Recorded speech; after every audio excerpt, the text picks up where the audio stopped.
suicide run. It was slow on night watch. They were submarining, cruising close to the station so at the end of watch they could quickly pull into the back lot, dump the car, and check out. Jerry Edgar was driving. It was his idea to submarine. He always had some place to get to, even at midnight. Harry Bosch had no place to go but an empty house.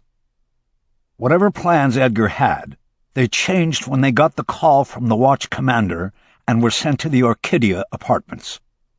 15 minutes, Jerry Edgar muttered. 15 minutes and we'd have been clear. Don't sweat it, Harry Bosch told him. If it checks out, we'll be done in 15 minutes.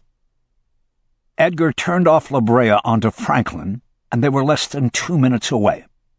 Bosch and Edgar were the night shift detectives in Hollywood Division, part of a new roving response team instituted by the commander. Captain LaValle wanted a detective team to roll to any crime of violence instead of pulling the patrol reports the following morning. On paper, it was a good theory, and Bosch and Edgar had in fact cleared 2 armed robberies and a rape in their first 4 days spent working nights. But for the most part, they took reports and did little more than pass cases off to the appropriate investigators the following day.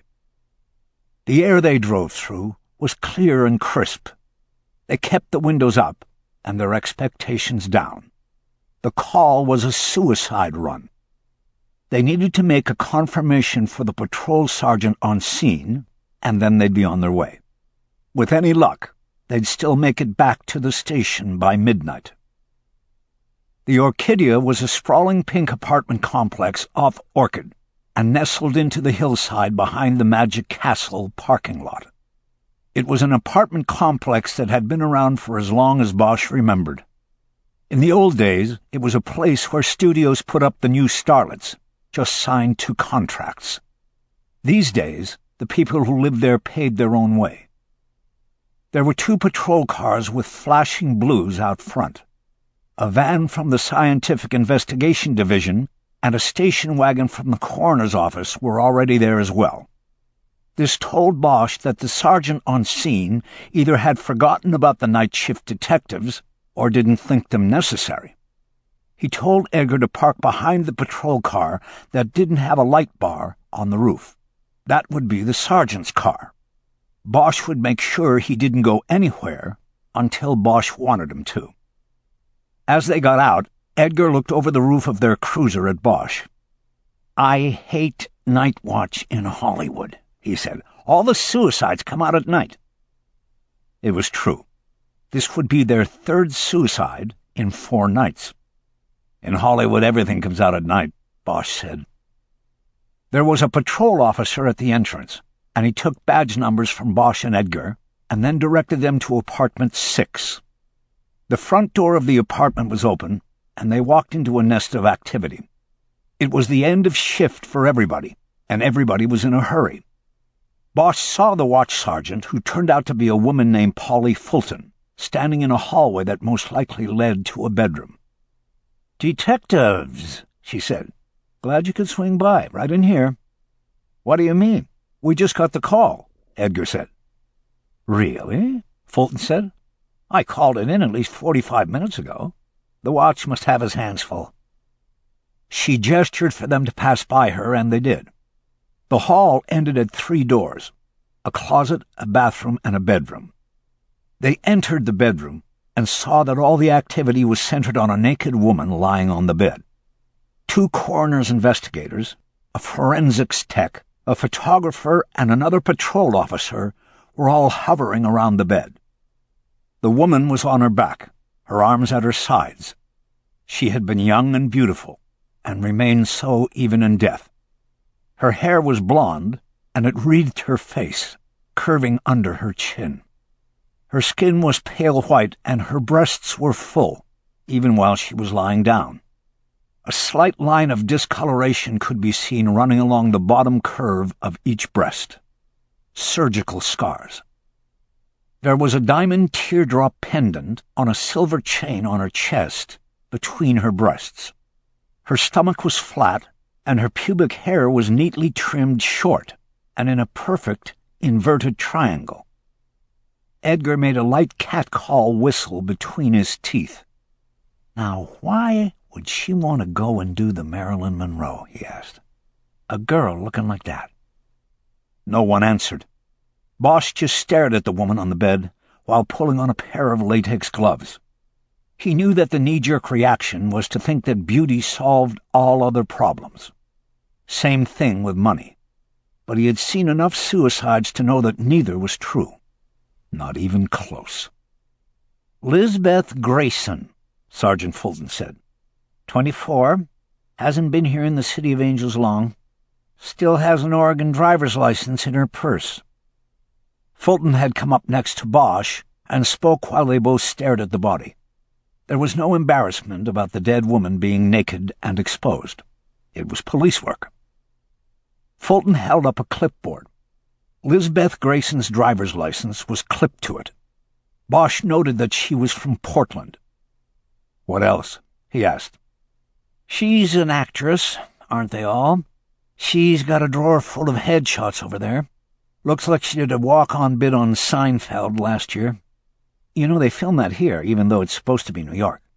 Anyway, the resume is on the back of the latest headshot.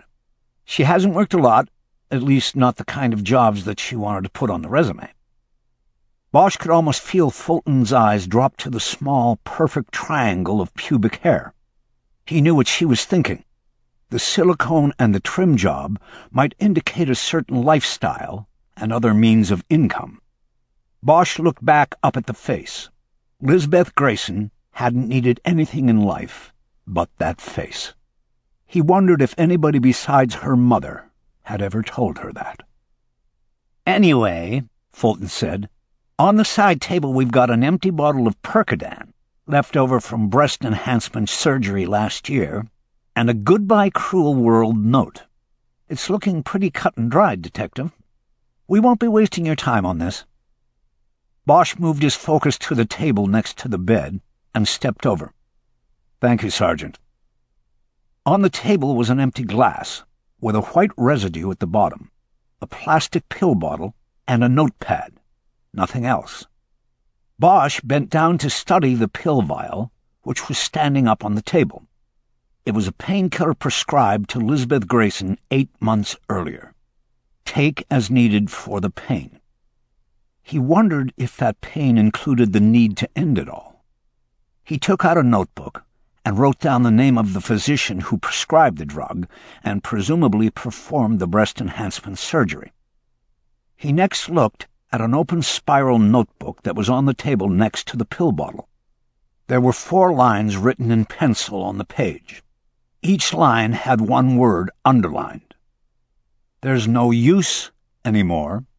I give up. I give up. I give up. He studied it for a moment, paying attention to the words that were underlined, and understanding that she was putting the emphasis on a different word in each sentence. He reached down to the notebook so that he could see if there was writing on any of the other pages. Not yet, Detective. Bosch turned and saw the SID photographer standing behind him. It was Mark Barron. They had worked many crime scenes together. Barron proffered his camera. I haven't shot any of that yet, he said. I don't want it moved. Okay, hold on a second.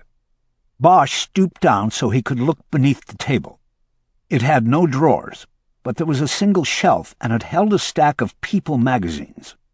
There was nothing on the rug beneath the table. He got down on his knees and lifted the bed skirt. There was a pair of slippers under the bed, but nothing else. Bosch got up and stepped back to let Barron get close to take his shots. He walked back to Fulton. Who found her? The landlord. He said he got a call from her agent and then another call from her acting coach. They were worried about her. She missed a big audition or something today. The landlord has a passkey and came in. He said the coach was very convincing. Was she on display like that, or covered?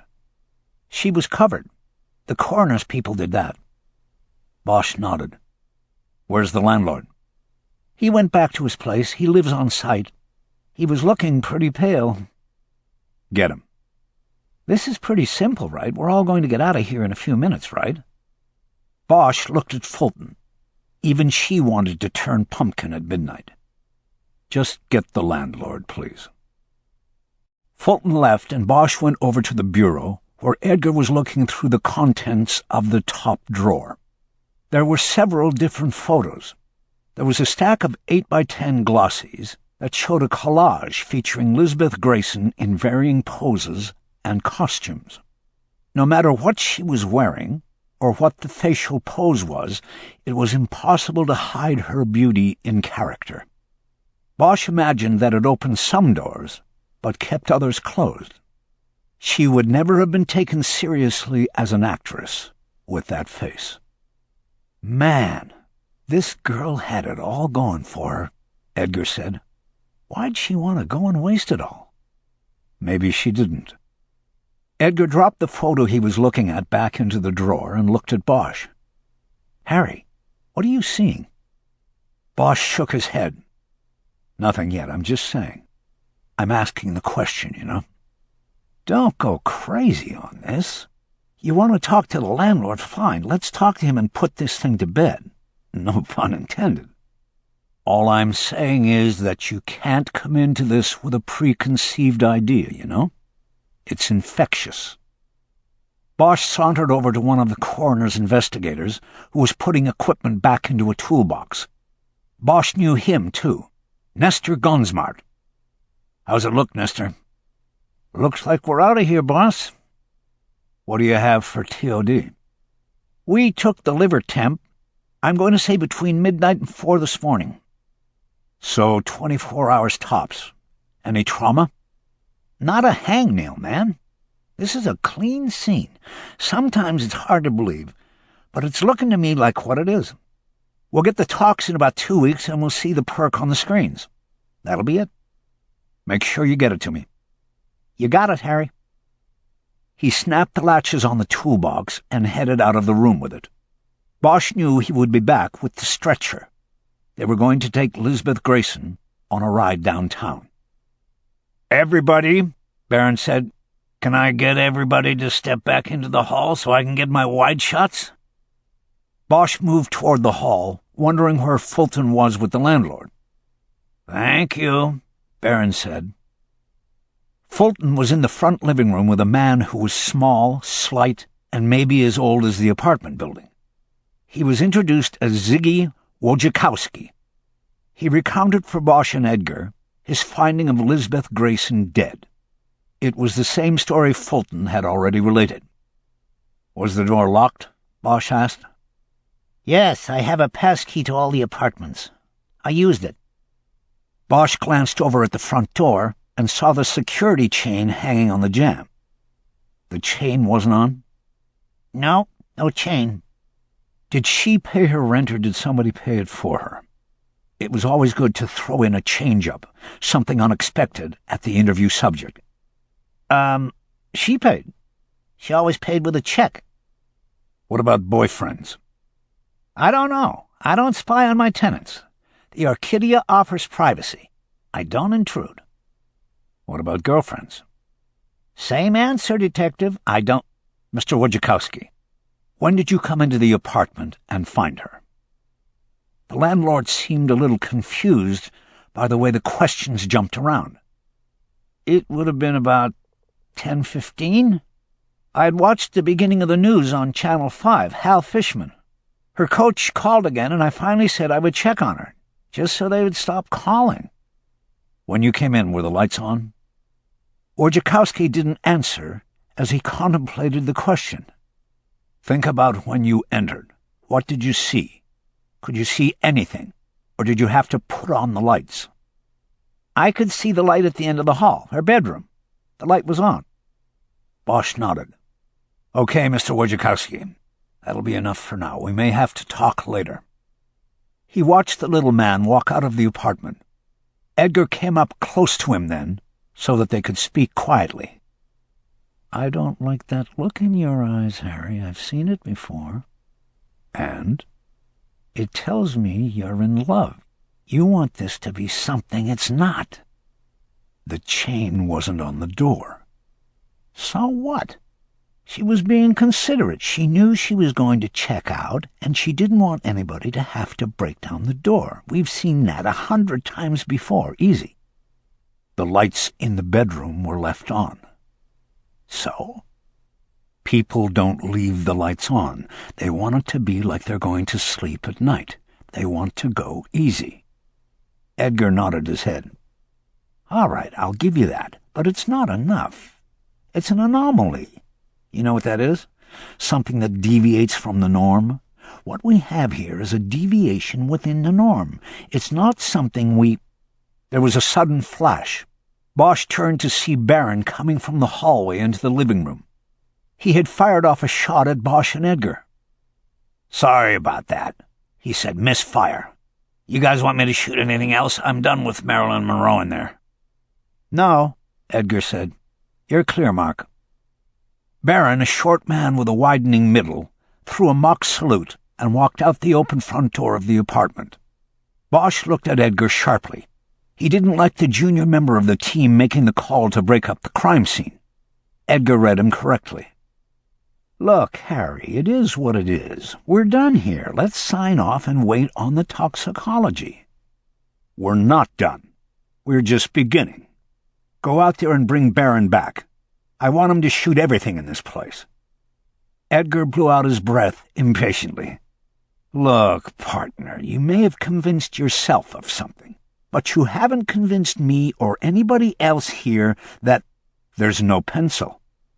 What? On the bed table.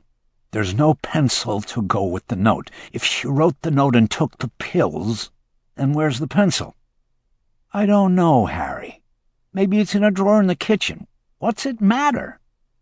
You're saying she writes a suicide note and gets up naked to put the pencil away in a kitchen drawer? Listen to yourself, Jerry. This scene doesn't work, and you know it. So what do you want to do about it?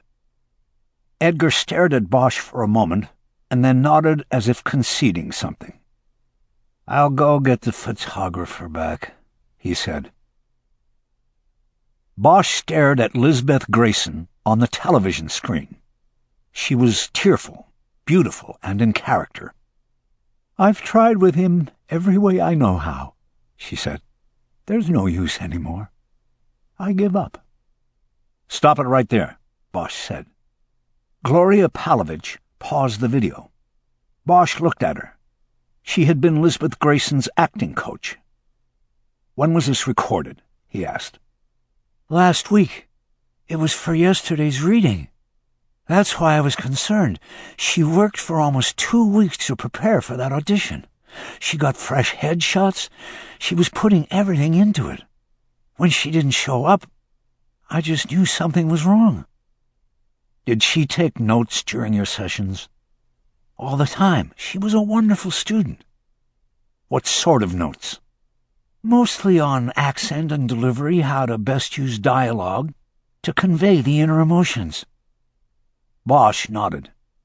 He realized that Lisbeth Grayson's suicide note was anything but a farewell. It was the opposite. It was part of a young woman's efforts to thrive and succeed. He looked around the acting studio. He felt uneasy, like he had missed something in the conversation. Then he remembered. The headshots he had seen in the bureau drawer in Lisbeth Grayson's apartment were not new. He had studied the dead woman on the bed, and none of the photos in the drawer showed her with the same hairstyle. They were old. Bosch looked at the acting coach. You said she got new photos. Are you sure? Palovich nodded emphatically and pointed over Bosch's head. Absolutely. She felt so good about this job that she held nothing back. She was going after it on every level. Bosch turned and looked at the bulletin board that ran the length of the wall behind him. It was covered with a blizzard of headshots, all of Palovich's students, he assumed. He found the shot of Lisbeth Grayson, and it was indeed a recent shot, her blonde hair curved under her chin, and the easy smile. Bosch felt himself getting angry. Someone had picked this flower just as it had been about to bloom. He stepped over and pulled the tack holding the photo to the board. He studied the shot in his hand. There had been no copies of this photo in the apartment. He was sure of it. "When did she get this taken, do you know?" he asked. "Last week, I think," Palovich replied. "She brought in the stack and gave me the first one off the top for the board." "There was a stack?" "Yes. Usually they come in 100-copy stacks. You can never have too many photos. You have to have your headshots out there, or you don't get the calls." Bosch nodded. He had worked in Hollywood long enough to know how it worked. He turned the photo over. There was a listing of Lisbeth Grayson's acting credits on the back. Also listed were her contact numbers through an agent named Mason Rich. He turned it back over to look at the photo again. "Why are the headshots you see always in black and white, but everything they make these days is in color?" he asked.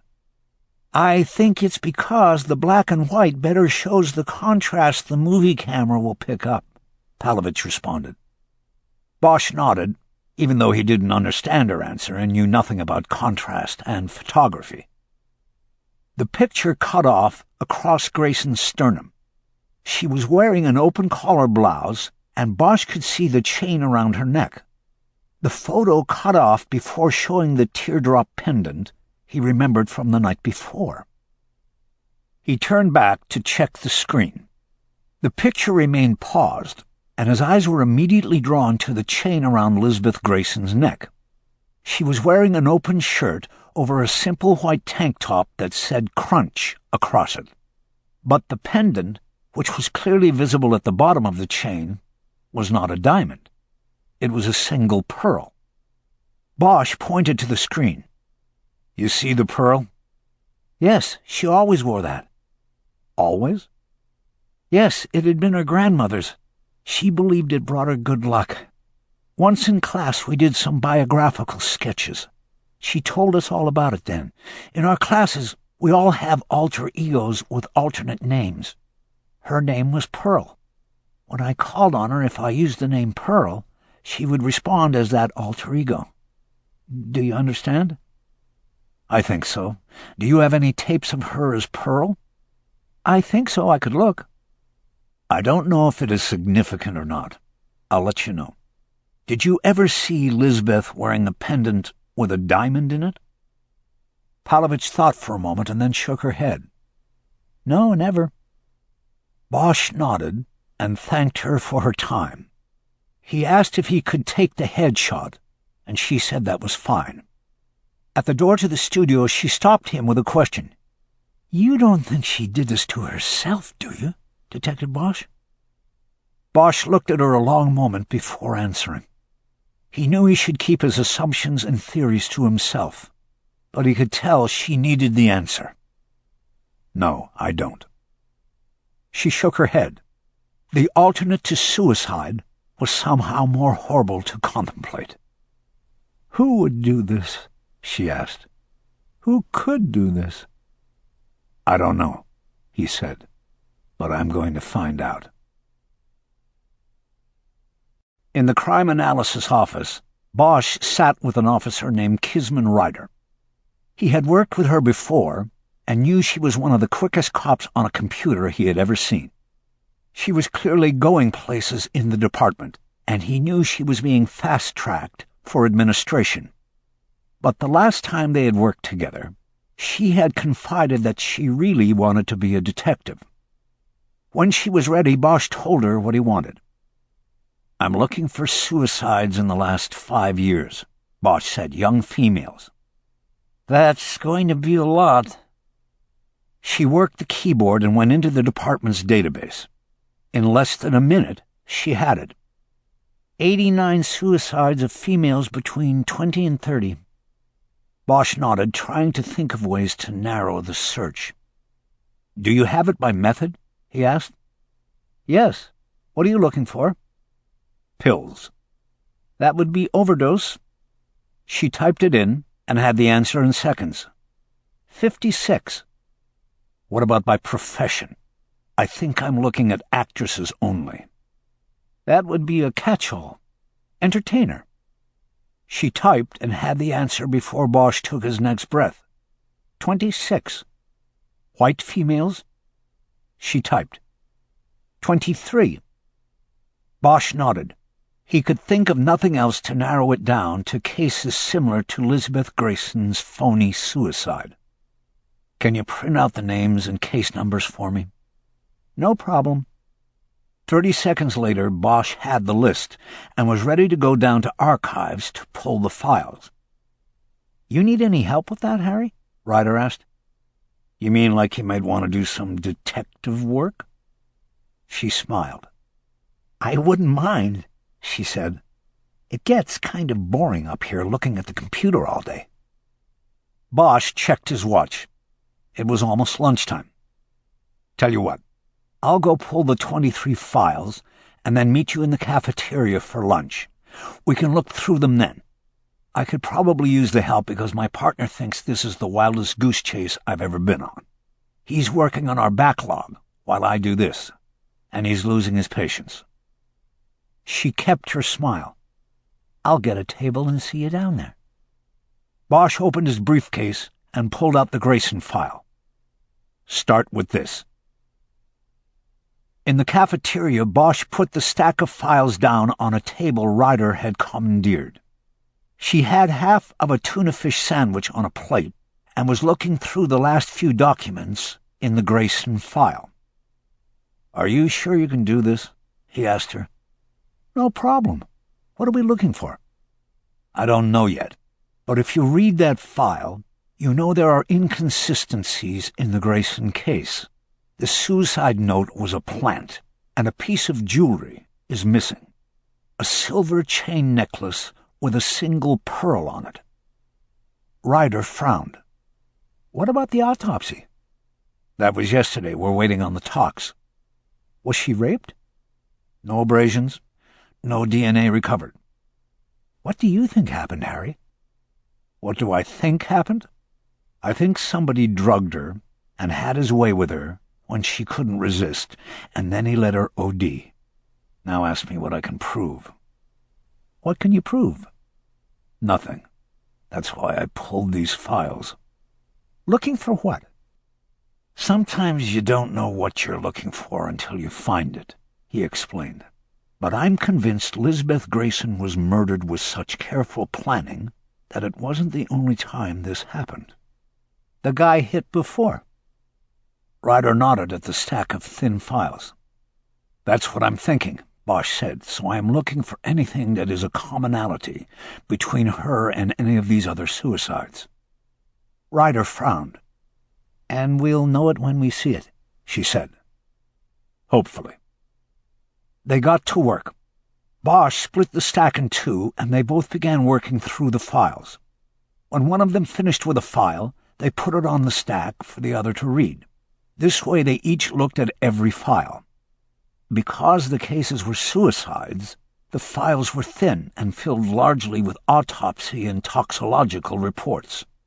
All contained photos of the victims in death, and most contained a photo of the victim in life as well. Hollywood has always ground up a good share of the young women who come with their hopes and dreams.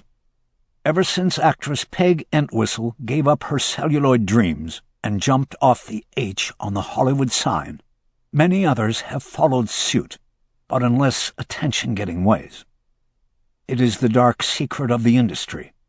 It grinds many of the fragile ones to powder.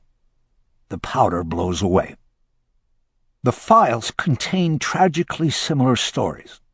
Young women whose lives collapsed when they didn't get the part and realized they would never get the part. Young women taken advantage of by those who could.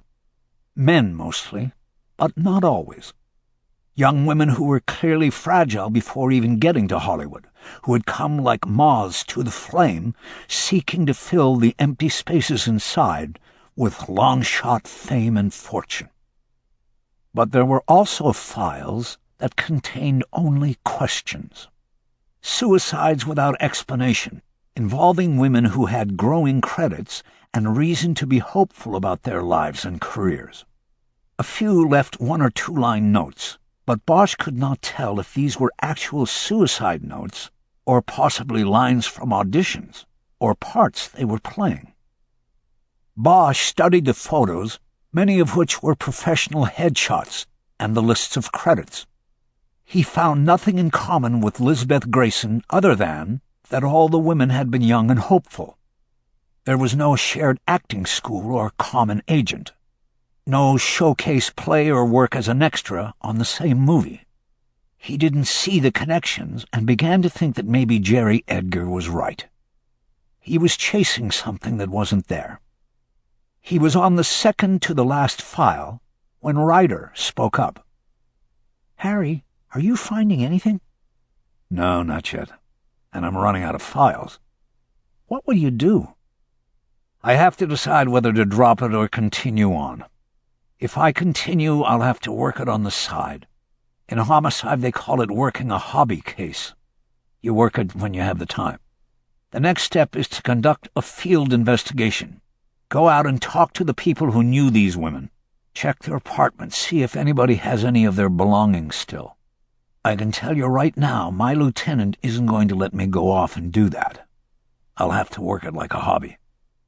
"Who's the lieutenant in Hollywood? Is that Pounds?" "Yep, Pounds. He's not much of an expansive thinker." Ryder smiled and nodded. "Look, I'm sorry I wasted your lunch break," Bosch said. "Not at all," she said. "Besides, I'm not finished yet." She held up the 5 remaining files she needed to look through. He smiled and nodded. He liked her confidence. They dropped into silence and dove back into the files. In 10 minutes, Bosch was finished with the files and had found nothing that would bump the case up higher than a hobby. He asked Ryder if she wanted a cup of coffee, but she said no. He got up to get a cup for himself. The cafeteria was thinning out and getting quiet after the lunch rush. When he got back to their table, Ryder was standing. Bosch thought she had finished and was about to go, but she was standing because she was excited. "I think I found something," she said. Bosch put his coffee down on the table and looked at what she had. She was holding 2 headshot photographs. They were of 2 different women. "This first one is from a case last year," Ryder said. "Her name was Nancy Crow. Lived on Kester Avenue in Sherman Oaks. This other one is Marcy Conlon. Died 5 months ago, also an overdose. Lived up in Whitley Heights." "Okay." Bosch looked at the headshots. The women had entirely different looks. Crow had short dark hair and pale white skin. Conlon was blonde and tan. Just by looking at the photos, Bosch would have guessed that Crow was a serious actress, and Conlon was not. He knew that he was subscribing to a sweeping generalization, so it was not something he would say out loud. "Look," Ryder said. She put the photos down on the table, side by side. "What's the same?" Bosch immediately saw what had been there all along, and simply gone unnoticed in his survey of everything contained in the files. In the Crow photo, the subject was posed looking around the corner of a brick wall. Bosch guessed that she was supposed to look mysterious, the photo showing depth of character and perhaps making up for her not being a knockout beauty. In the Conlon photo, the woman was posed with her back leaning against a brick wall. Her pose was meant to be alluring, even sexually intriguing, and it counterposed the soft beauty of her features against the hard brick wall. "The brick wall," Bosch said. Using her finger, Ryder pointed out bricks in each photo that were the same. They were either chipped or scuffed in some way that made them unique. It was clear that both actresses had posed at the same brick wall. "But now look," she said. She flipped the photos over, and below the listing of credits was the name of the photographer. The names were different, but each name was followed by a matching location: Hollywood and Vine Studios. "So you have different photographers using the same studio," Bosch said. He was thinking out loud, trying to take it to the next step. Did you look through the other files where there are headshots? He asked. No, I just discovered this connection. Good work. Bosch quickly went back to the stack of files, and soon they were pulling the headshot photos out of files where they found them. Every actress in the city needs headshots, Ryder said as she worked. It's like death and taxes. You walk down Hollywood Boulevard, and there are ads for photographers on every light pole. In 5 minutes, they had 6 headshot photos of dead actresses with photo credits from 6 different photographers, but all from Hollywood and Vine Studios. Lisbeth Grayson's photo, the shot Bosch had borrowed from the acting coach, was one of the 6. Bosch spread the 6 shots out side by side and stared at them. Could this just be a coincidence? Ryder asked. Maybe Hollywood and Vine Studios is a place all the photographers use.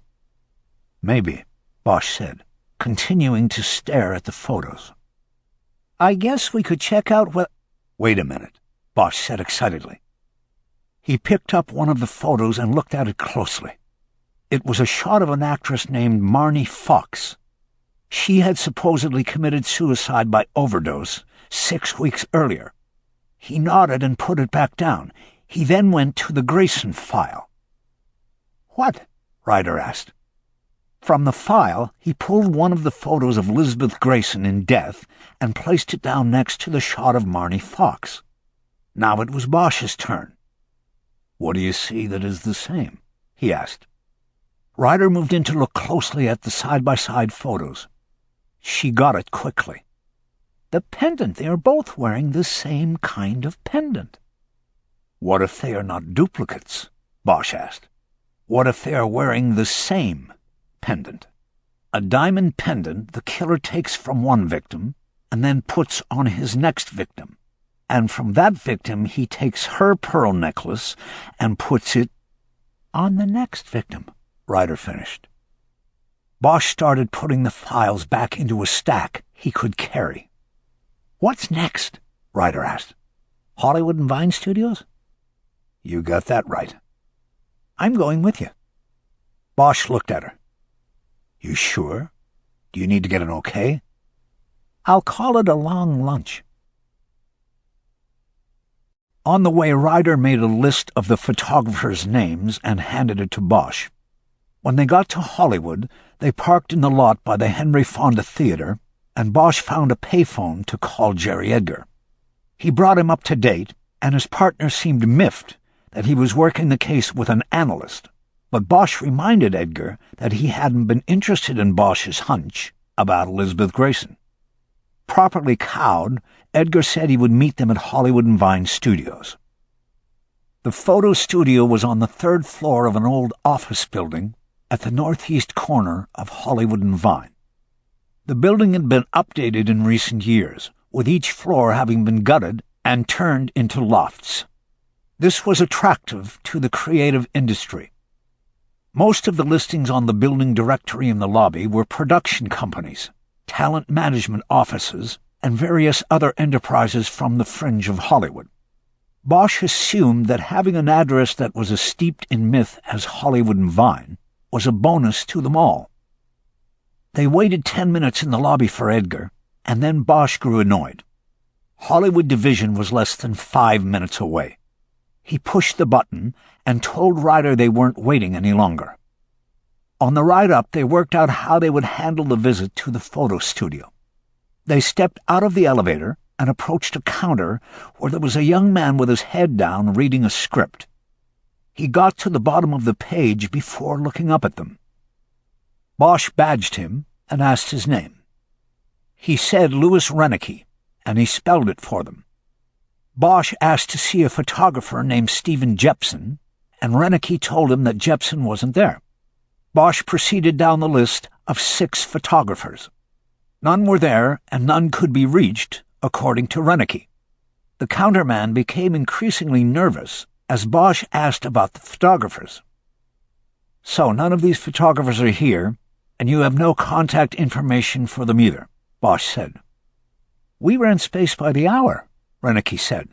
The photographers come in, pay for an hour or whatever time they want, and then they split. There's no need for numbers. Are you guys from Internal Affairs or something?" Bosch was getting annoyed that the lead was hitting a dead end. "We're from Homicide," he said. "Where's the manager of the studio?" "He's not here. I'm the only one here." "All right. When was the last time any of these 6 men were here taking photographs?" "I'll have to check the books." He moved down the counter and opened a drawer. From it he took a large accounts book and opened it. The book appeared to list rentals of studio space by date, time, and photographer. Renicky ran his finger backward over the columns and finally stopped. "He was here last Friday," he said. "Shot for an hour." "He? Which one?" Renicky looked back down at the book. "That would have been Stephen Jepson." There was something off about the conversation with Renicky. It was like they were missing each other. "So how would that have worked?" Bosch asked. "He just came in and said he wanted some space to shoot?" "Yeah, like that. Or he might have called first to make sure we weren't booked up. Sometimes that happens." "Did he call?" "I don't remember." "Can we go back and look at the studio space?" "Sure, we're empty right now. I've got a 3 o'clock and then a 4. They went around the counter and through a door into the loft space.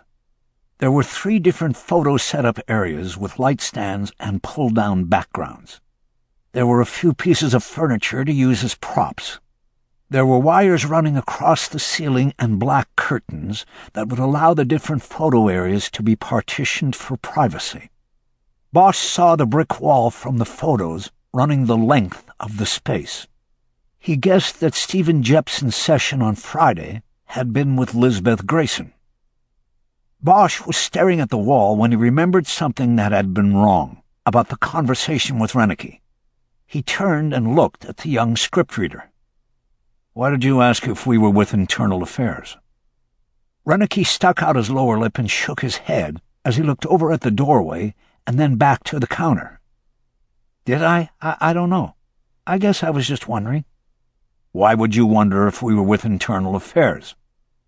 Renicky did not look at him. The classic act of a liar. "I don't know. I was just guessing." "No, Lewis. You were just lying. Why did you ask about IAD?" "Look, man, I was just goofing. I was trying to think of something to ask." "Call the manager, Lewis. Tell him he better get here for the 3 o'clock, because you're going to the station with us. We'll sit you down in a room for a while, and when you're finished goofing and want to tell us the truth, then we'll talk." "No, man, I'll lose my job here, man. I can't go to the station now." Bosch made a move toward him. "Let's go." Okay, I'll tell you. I don't know the guy anything anyway." "What guy?" Renicky shrugged off any further hesitation. "The guys you asked about. They're all one guy. He's a cop." "A cop?" Bosch asked. "I think so. He says he is. He takes photos for the police. All the crime scenes." "He told you this?" "Yeah, he told me. He said that's why he uses all the different names when he comes in. Because it's like moonlighting and that's not allowed. When you came in asking about all those names, I thought you were like Internal Affairs and you were on to him." Bosch looked over at Ryder and then back at Renicky. "Lewis, call the manager. You still have to come to the station to look at photographs." "Oh, come on, man. I told you everything I know. I don't even know the guy's real name." "But you know his real face. Let's go."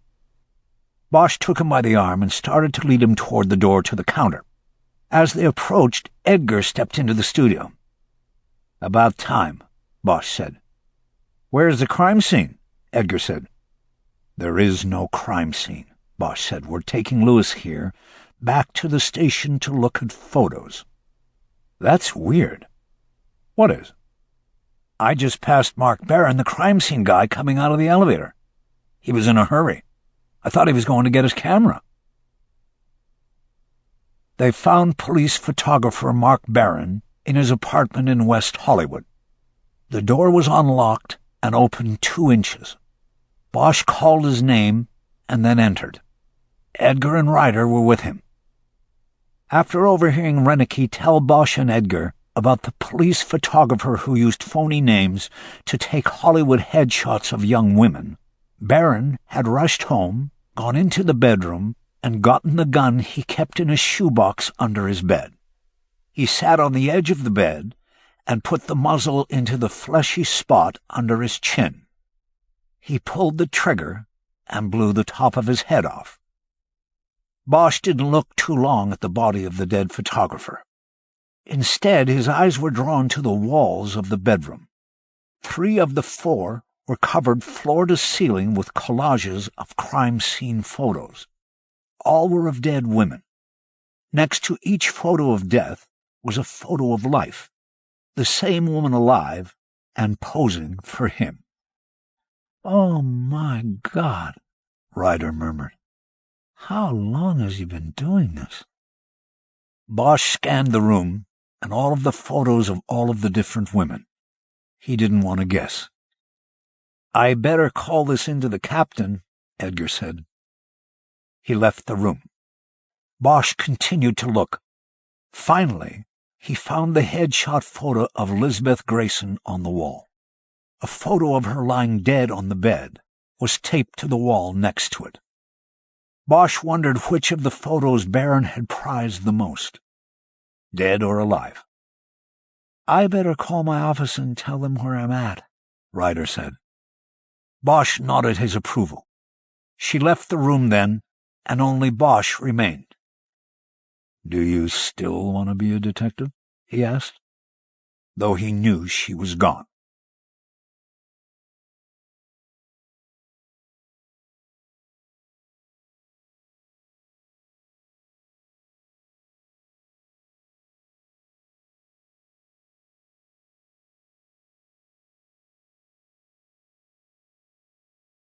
Cielo Azul.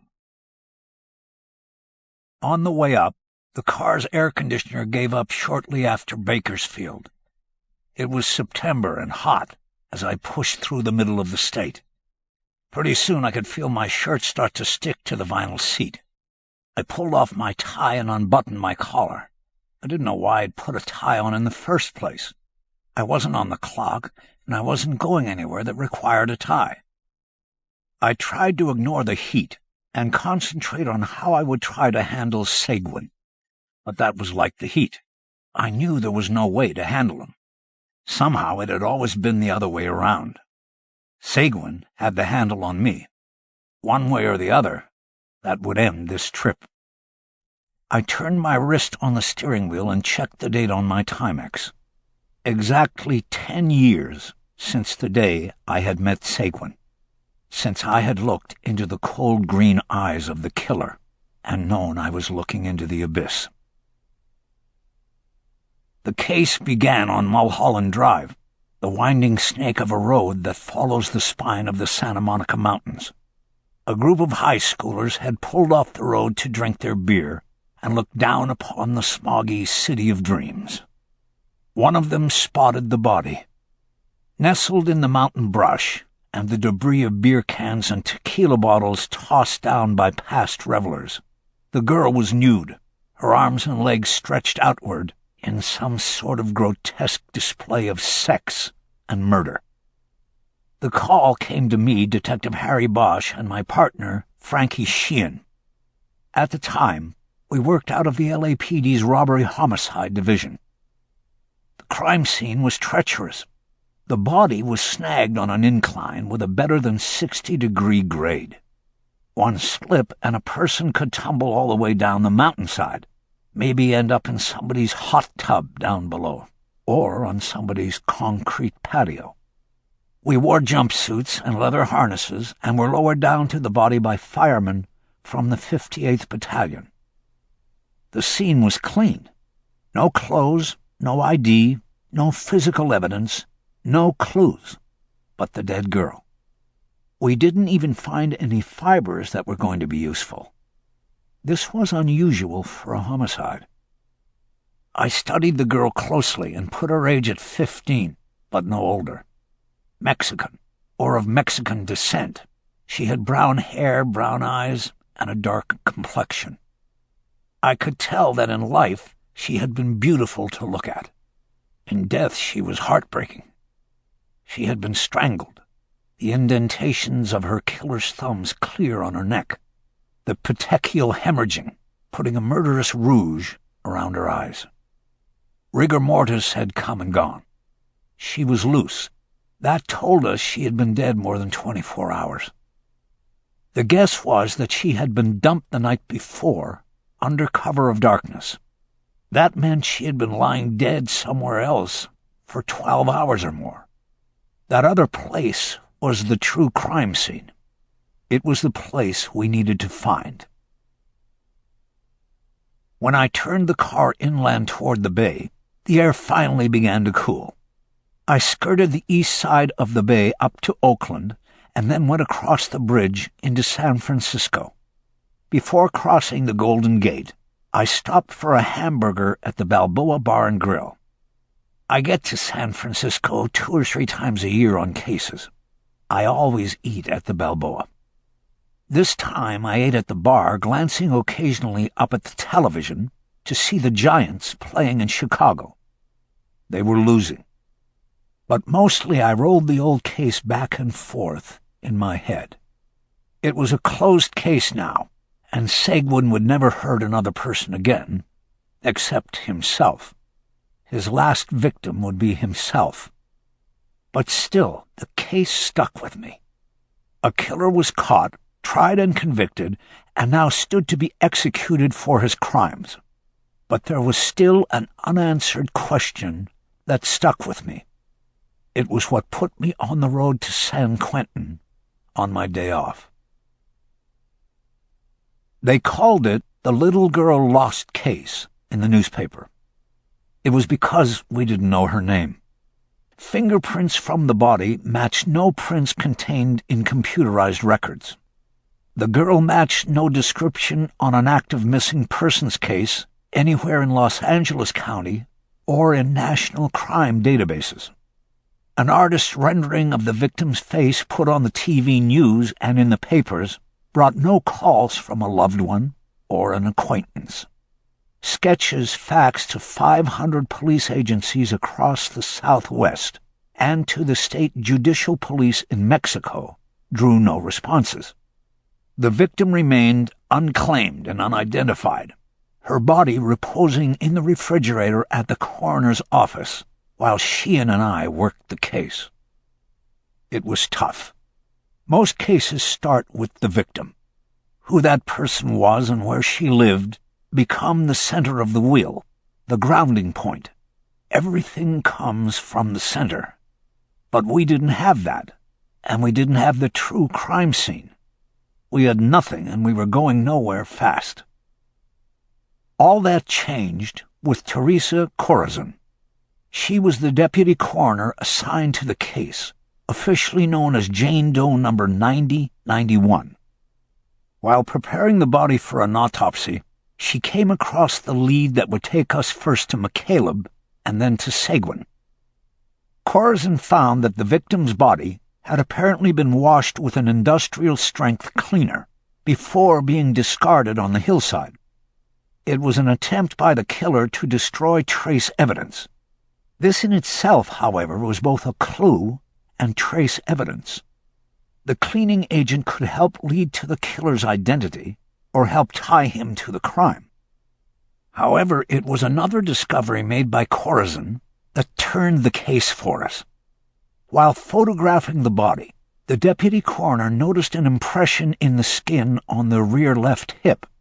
Post-mortem lividity indicated the blood in the body had settled on the left half, meaning the body had been lying on its left side in the time between the stilling of the heart and the dropping of the body down the hillside off Mulholland. The evidence indicated that during the time that the blood settled, the body had been lying on top of the object that left the impression on the hip. Using angled light to study the impression, Corazon found that she could clearly see the number 1, the letter J, and part of a third letter that could have been the upper left stem of an H, a K, or an L. "A license plate," I said, when she called me to the autopsy suite to view the discovery. He put her down on a license plate. Exactly, said Corzine. We formed the theory that whoever had killed the girl with no name had hidden the body in the trunk of a car until it was nighttime and safe to dump it. After carefully cleaning the body, the killer put it into the trunk of his car, mistakenly putting it down on part of a license plate that had been taken off the car and also placed in the trunk. That part of the theory was that the license plate had been removed and possibly replaced with a stolen plate as one more safety measure that would help the killer avoid detection if his car happened to be spotted by a suspicious passerby at the Mulholland Overlook. Though the skin impression gave no indication of what state issued the license plate, we decided to go with the percentages. From the State Department of Motor Vehicles, we obtained a list of every car registered in Los Angeles County that carried a plate beginning 1JH, 1JK, and 1JL. The list contained over 3,000 names of car owners. We then cut 40% of those names by discounting the female owners. The remaining names were slowly fed into the National Crime Index computer, and we came up with a list of 46 men with criminal records, ranging from minor to the extreme. The first time I studied the list of 46, I knew. I felt certain that one of the names on it belonged to the killer of the girl with no name. The Golden Gate lived up to its name in the afternoon sun. It was packed with cars going both ways, and the tourist turnoff on the north side had the lot full sign up. I kept moving into the rainbow-painted tunnel and through the mountain. Soon enough I could see San Quentin up on the right, a foreboding-looking place in an idyllic spot. It housed the worst criminals California had to offer, and I was going to see the worst of the worst. Detective Bosch? I turned from the window where I had been looking down at the white stones of the Veterans Cemetery across Wilshire. A man in a white shirt and maroon tie stood holding open the door to the FBI offices. He looked like he was in his mid-30s, with a lean build and healthy look about him. He was smiling. Terry McCaleb? That's me. We shook hands, and he invited me back, leading me through a warren of wood-paneled hallways and offices until we came to his. It looked like it might have been a janitor's closet at one time. It was smaller than a solitary confinement cell and had just enough room for a desk and 2 chairs. "Guess it's a good thing my partner didn't want to come," I said, squeezing into the room. Frankie Sheehan alternately referred to criminal profiling as bureau bullshit and Quantico quackery. When I had chosen a week earlier to contact McCaleb, the resident profiler in the Bureau's LA office, there had been an argument about it. But I was lead on the case. I made the call. "Yeah, things are kind of tight here," McCaleb said. "But at least I get a private space." Most cops I know like being in a squad room. They like the camaraderie, I guess. McCaleb just nodded and said, "I like being alone."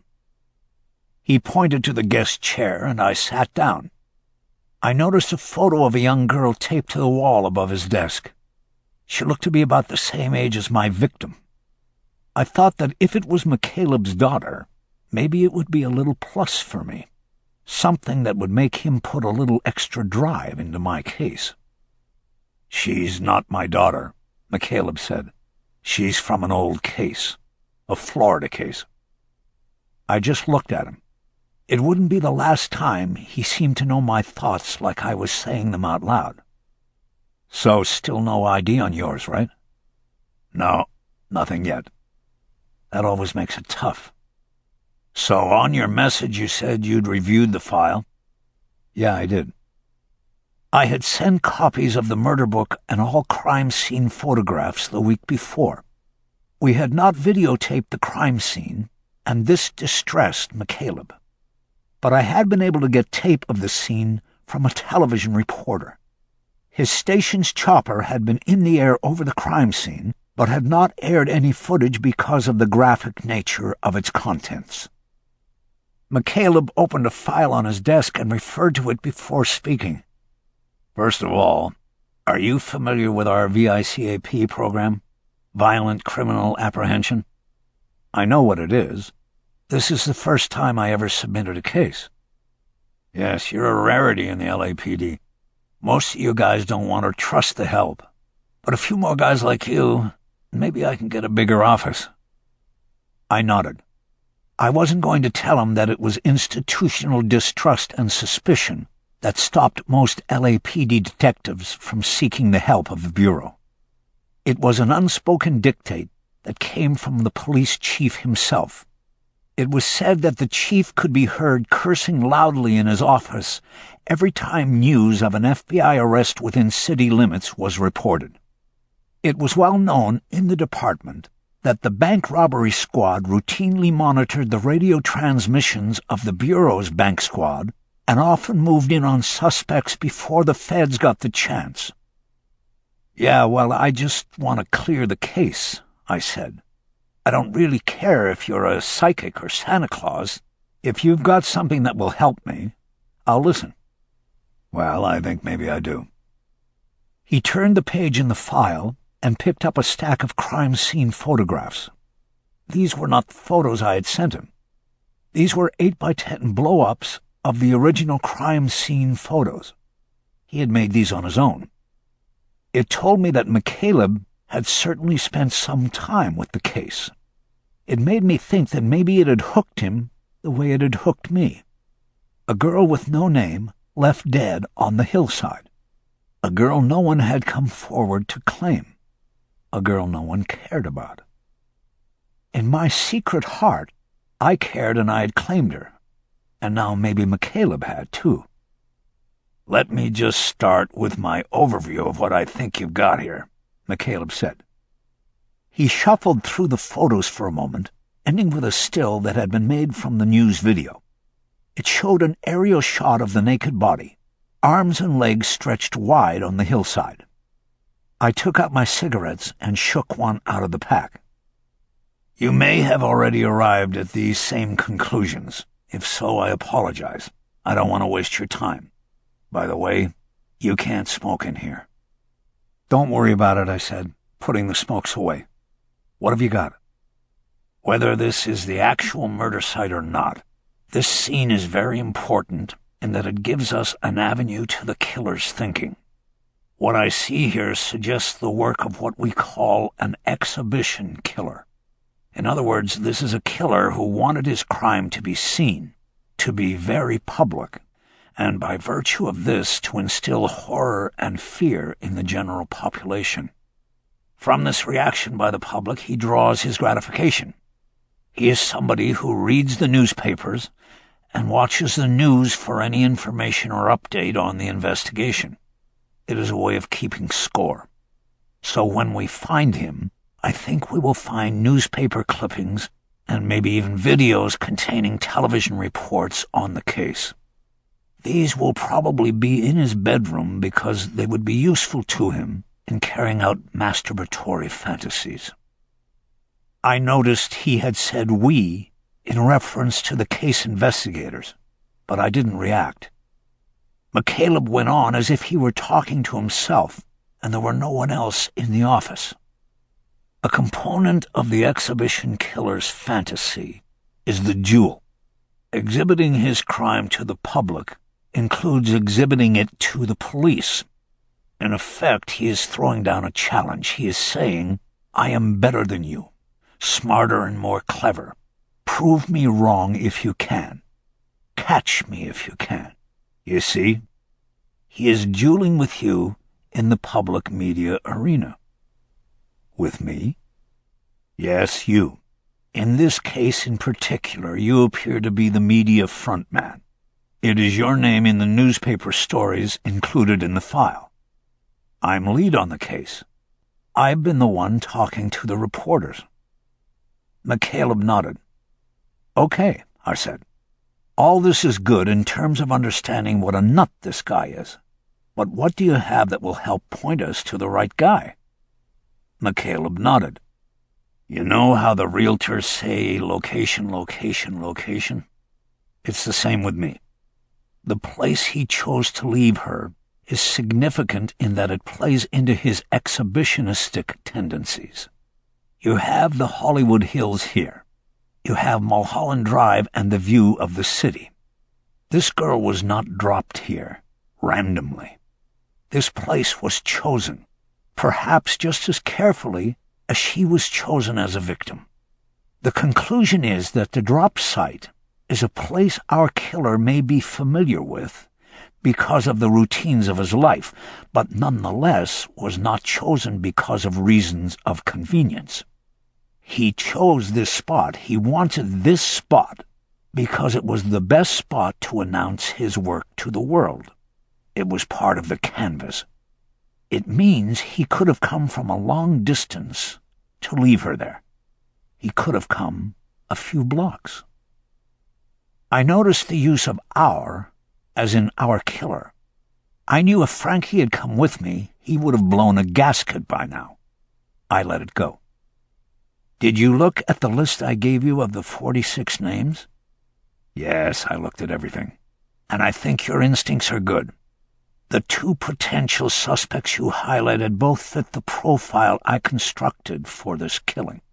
Late 20s, with a history of crimes of escalating nature. The Woodland Hills janitor has routine access to industrial cleaners. We could match something to the cleaning agent used on the body. He's the one we like best. McCaleb nodded but didn't say anything. He seemed to be studying the photographs, which were now spread across the desk. You like the other guy, don't you? The stage builder from Burbank. McCaleb turned and looked directly at me. Yeah, I like him better.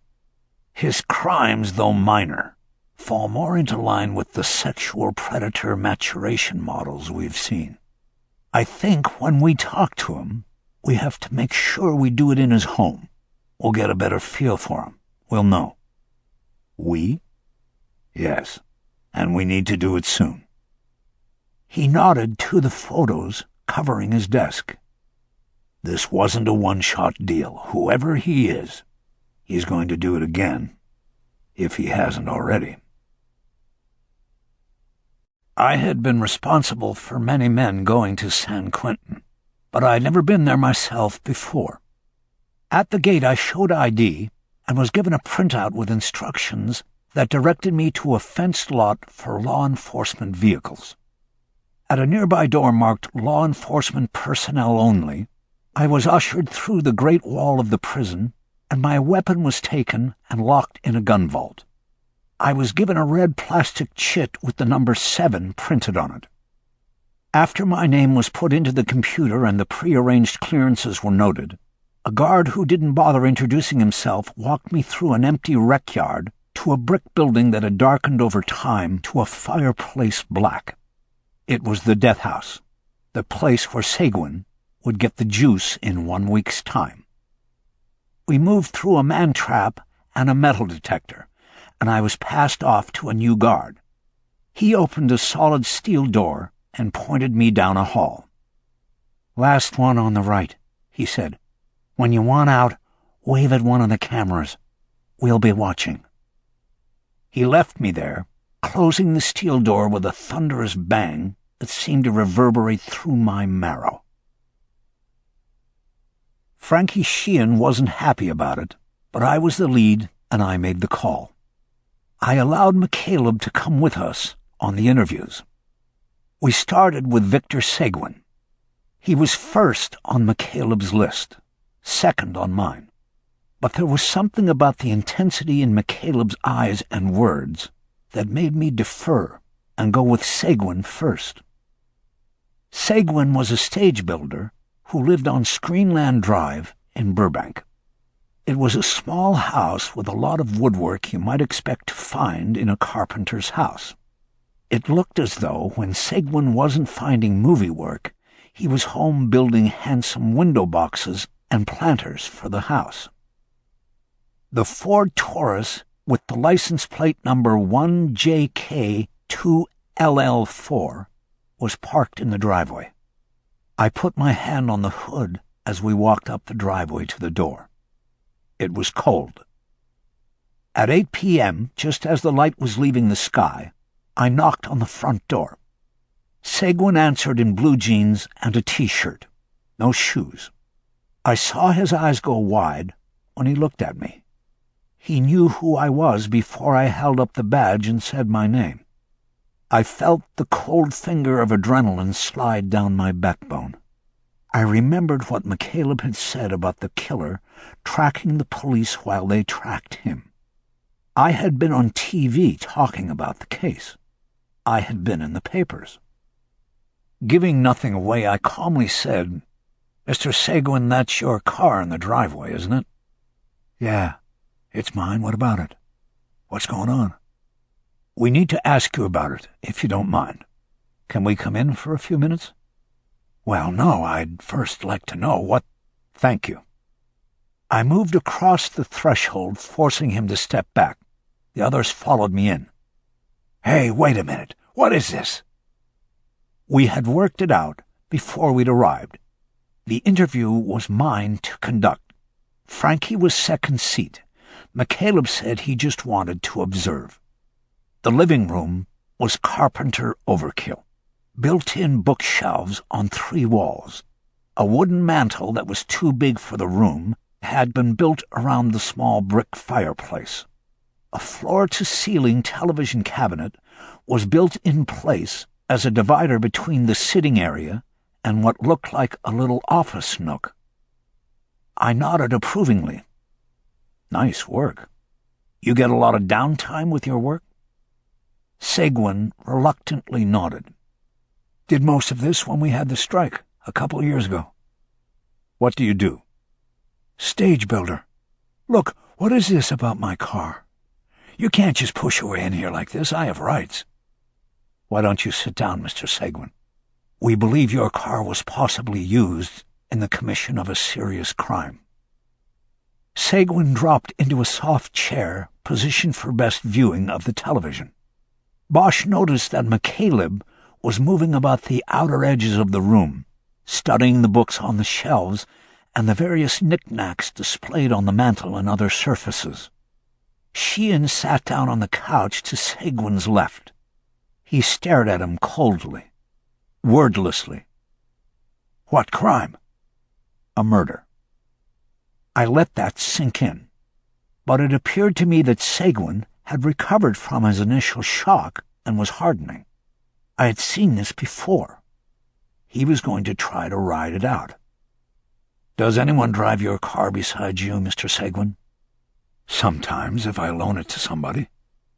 "What about 3 weeks ago, August 15th? Did you lend it to anybody?" "I don't know. I'd have to check. I don't think I want to answer any more questions, and I think I want you people to leave now." McCaleb slid into the seat to Seguin's right. I remained standing. I looked at McCaleb, and he nodded slightly, and only once. But I knew what he was telling me. He's the guy. I looked at my partner. Frankie had missed the sign from McCaleb because he had not taken his eyes off Seguin. I had to make a call. Go with McCaleb's signal or back out. I looked at McCaleb again. He looked up at me, his eyes as intense as any I had ever seen. I signaled Seguin to stand up. "Mr. Seguin, I need you to stand up for me. I am placing you under arrest on suspicion of murder." Seguin slowly came to his feet and then made a sudden move toward the door, but Sheehan was ready for it and was all over him and had his face down in the carpet before he had gotten 3 feet. Frankie pulled his arms behind his back and cuffed them. I then helped him pull Seguin to his feet, and we walked him out to the car, leaving McCaleb behind. Frankie stayed with the suspect. As soon as I could, I came back inside. I found McCaleb still sitting in the chair. "What was it?" McCaleb reached out his arm to the nearest bookshelf. "This is his reading chair," he said. He pulled a book off the shelf. "And this is his favorite book." The book was badly worn, its spine cracked and its pages weathered by repeated readings. As McCaleb thumbed the pages, I could see paragraphs and sentences had been underlined by hand. I reached over and closed the book so I could read the cover. It was called The Collector. Ever read it? McCaleb asked. No, what is it? It's about a guy who abducts women. He collects them, keeps them in his house in the basement. I nodded. Terry, we need to get back out of here and get a search warrant. I want to do this right. So do I. Seguin was sitting on the bed in his cell, staring at a chessboard set up on the toilet. He didn't look up when I came to the bars, though I could tell my shadow had fallen across the game board. Who are you playing? I asked. Somebody who died 65 years ago. They put his best moment, this game, in a book. And he lives on. He's eternal. He looked up at me then, his eyes still the same, cold, green killer's eyes, in a body turned pasty and weak from 10 years in small, windowless rooms. Detective Bosch, I wasn't expecting you until next week. I shook my head. I'm not coming next week. You don't want to see the show? To see the glory of the righteous? Doesn't do it for me. Back when they used the gas, maybe that'd be worth seeing. But watching some asshole on a massage table get the needle and then drift off to Never Never Land? Nah. I'm going to go see the Dodgers play the Giants. Seguin stood up and approached the bars. I remembered the hours we had spent in the interrogation room, close like this.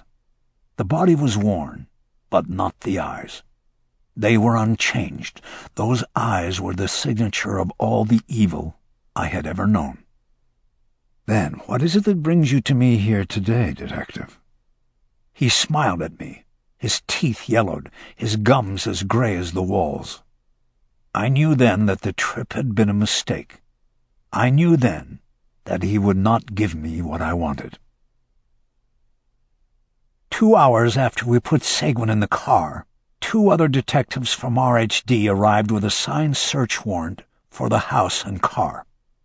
Because we were in the city of Burbank, I had routinely notified the local authorities of our presence, and a Burbank detective team and 2 patrol officers arrived on scene. While the patrol officers kept a vigil on Seguin, the rest of us began the search. We spread out. The house had no basement. McCaleb and I took the master bedroom, and Terry immediately noticed wheels had been attached to the legs of the bed. He dropped to his knees, pushed the bed aside, and there was a trapdoor in the wood floor. There was a padlock on it. While McCaleb left the room to look for the key, I took my picks out of my wallet and worked the lock. I was alone in the room. As I fumbled with the lock, I banged it against the metal hasp, and I thought I heard a noise from beyond the door in response.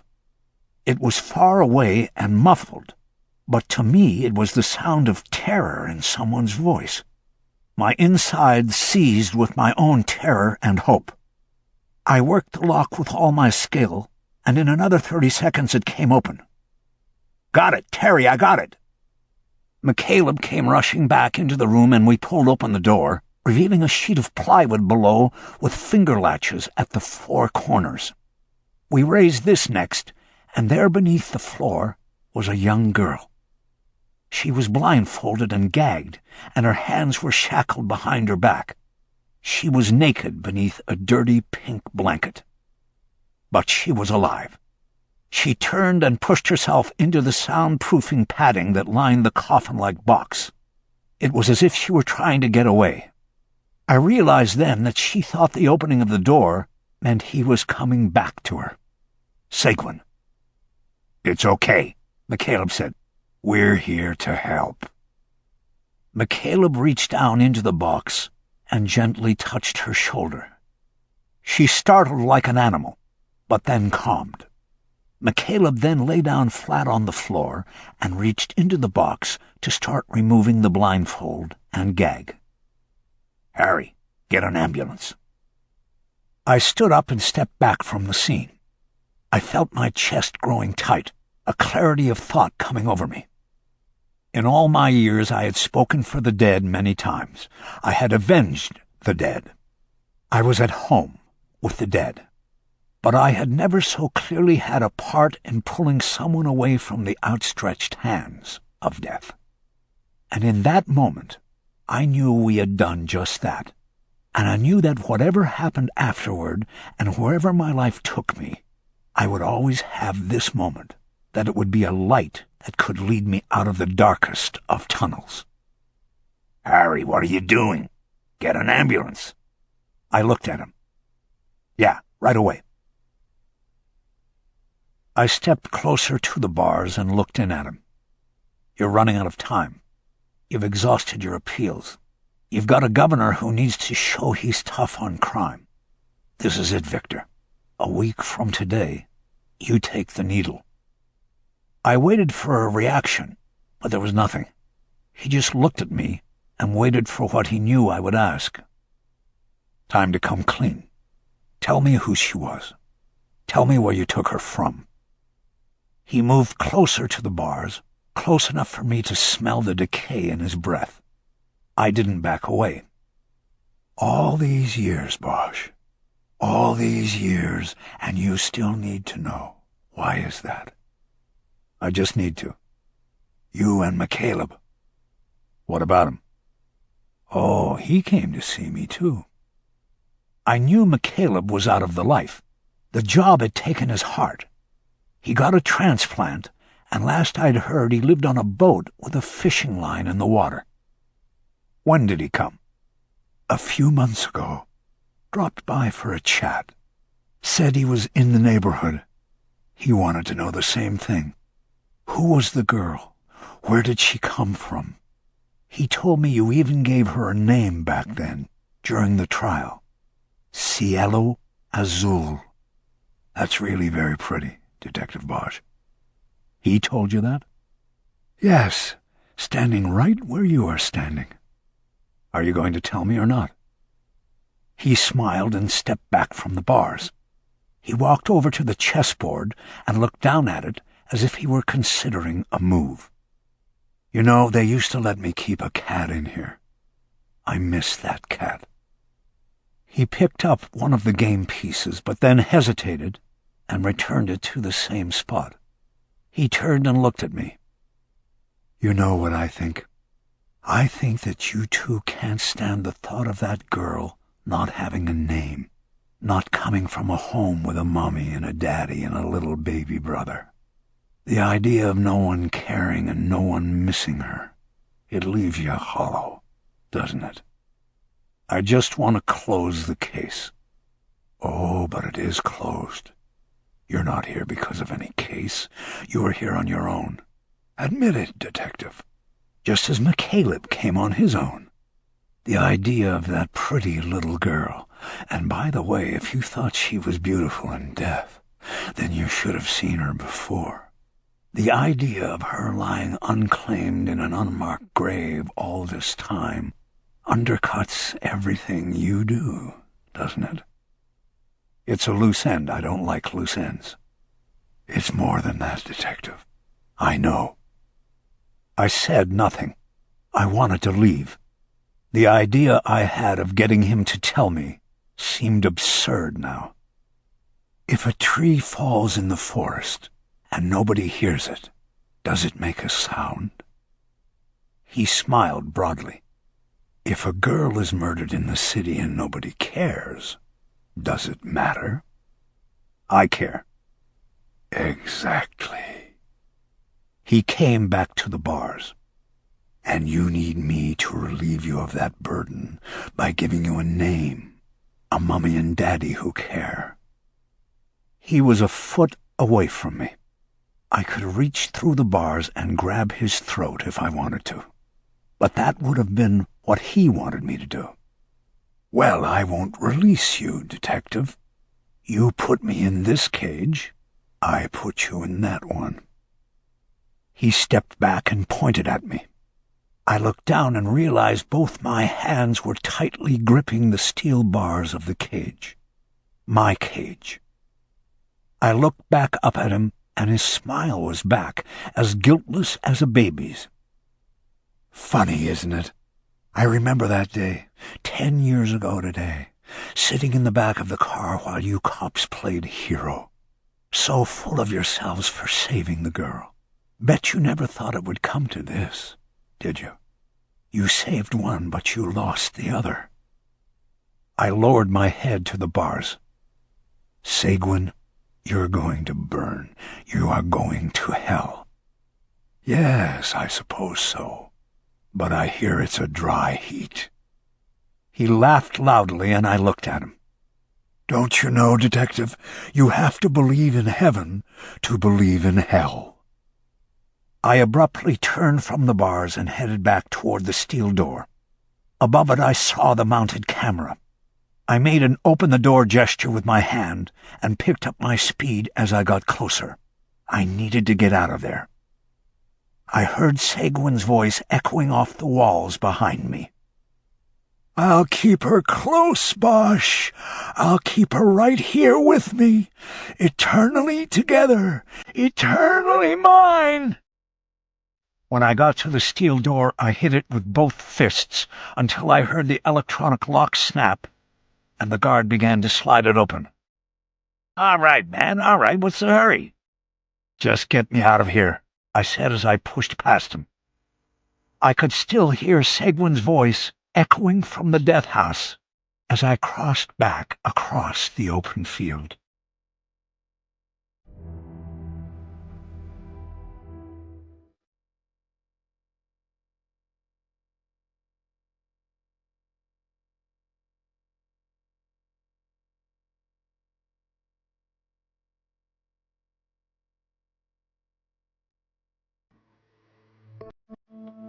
$1 jackpot. The call came in after the usual killing hours. Bosch checked the clock as he rolled to the side of the bed and sat up. It was 5:45 a.m., and that was late for a murder call. It was Lieutenant Larry Gandil with the news. "Harry, you and Ignacio are up. Pacific is turning over a case to us. Female, 38 years of age, name of Tracy Blitzstein. She got shot to death this morning in her car. One in the head. She was parked in her own driveway." The name sounded slightly familiar, but Bosch couldn't immediately place it. "Who is she, and why are we getting it?" "She's sort of a TV star. She plays poker. Uses the name Tracy Blitz. Her husband plays too, I'm told. So if you watch that sort of thing on cable, then you've probably seen her a few times. She gets profiled. They use her on the commercials. She was good-looking and apparently the best thing the female species had to offer in the arena of professional poker." Bosch nodded. He only watched poker on TV when he had insomnia and the World Series of Poker reruns were on ESPN. He knew it was very popular. But all that wasn't why he knew the name Tracy Blitz. Years earlier, the name came up from time to time with his ex-wife, who also played poker for a living. Eleanor Wish, his ex, had always called the world of professional poker a men's club and maintained that no woman would ever win the World Series. She said a woman named Tracy Blitz had the skills and reads to win poker's greatest tournament, but the men would simply never allow it. They would subconsciously pool their testosterone if needed and gang up and eliminate her if she ever got to the final table.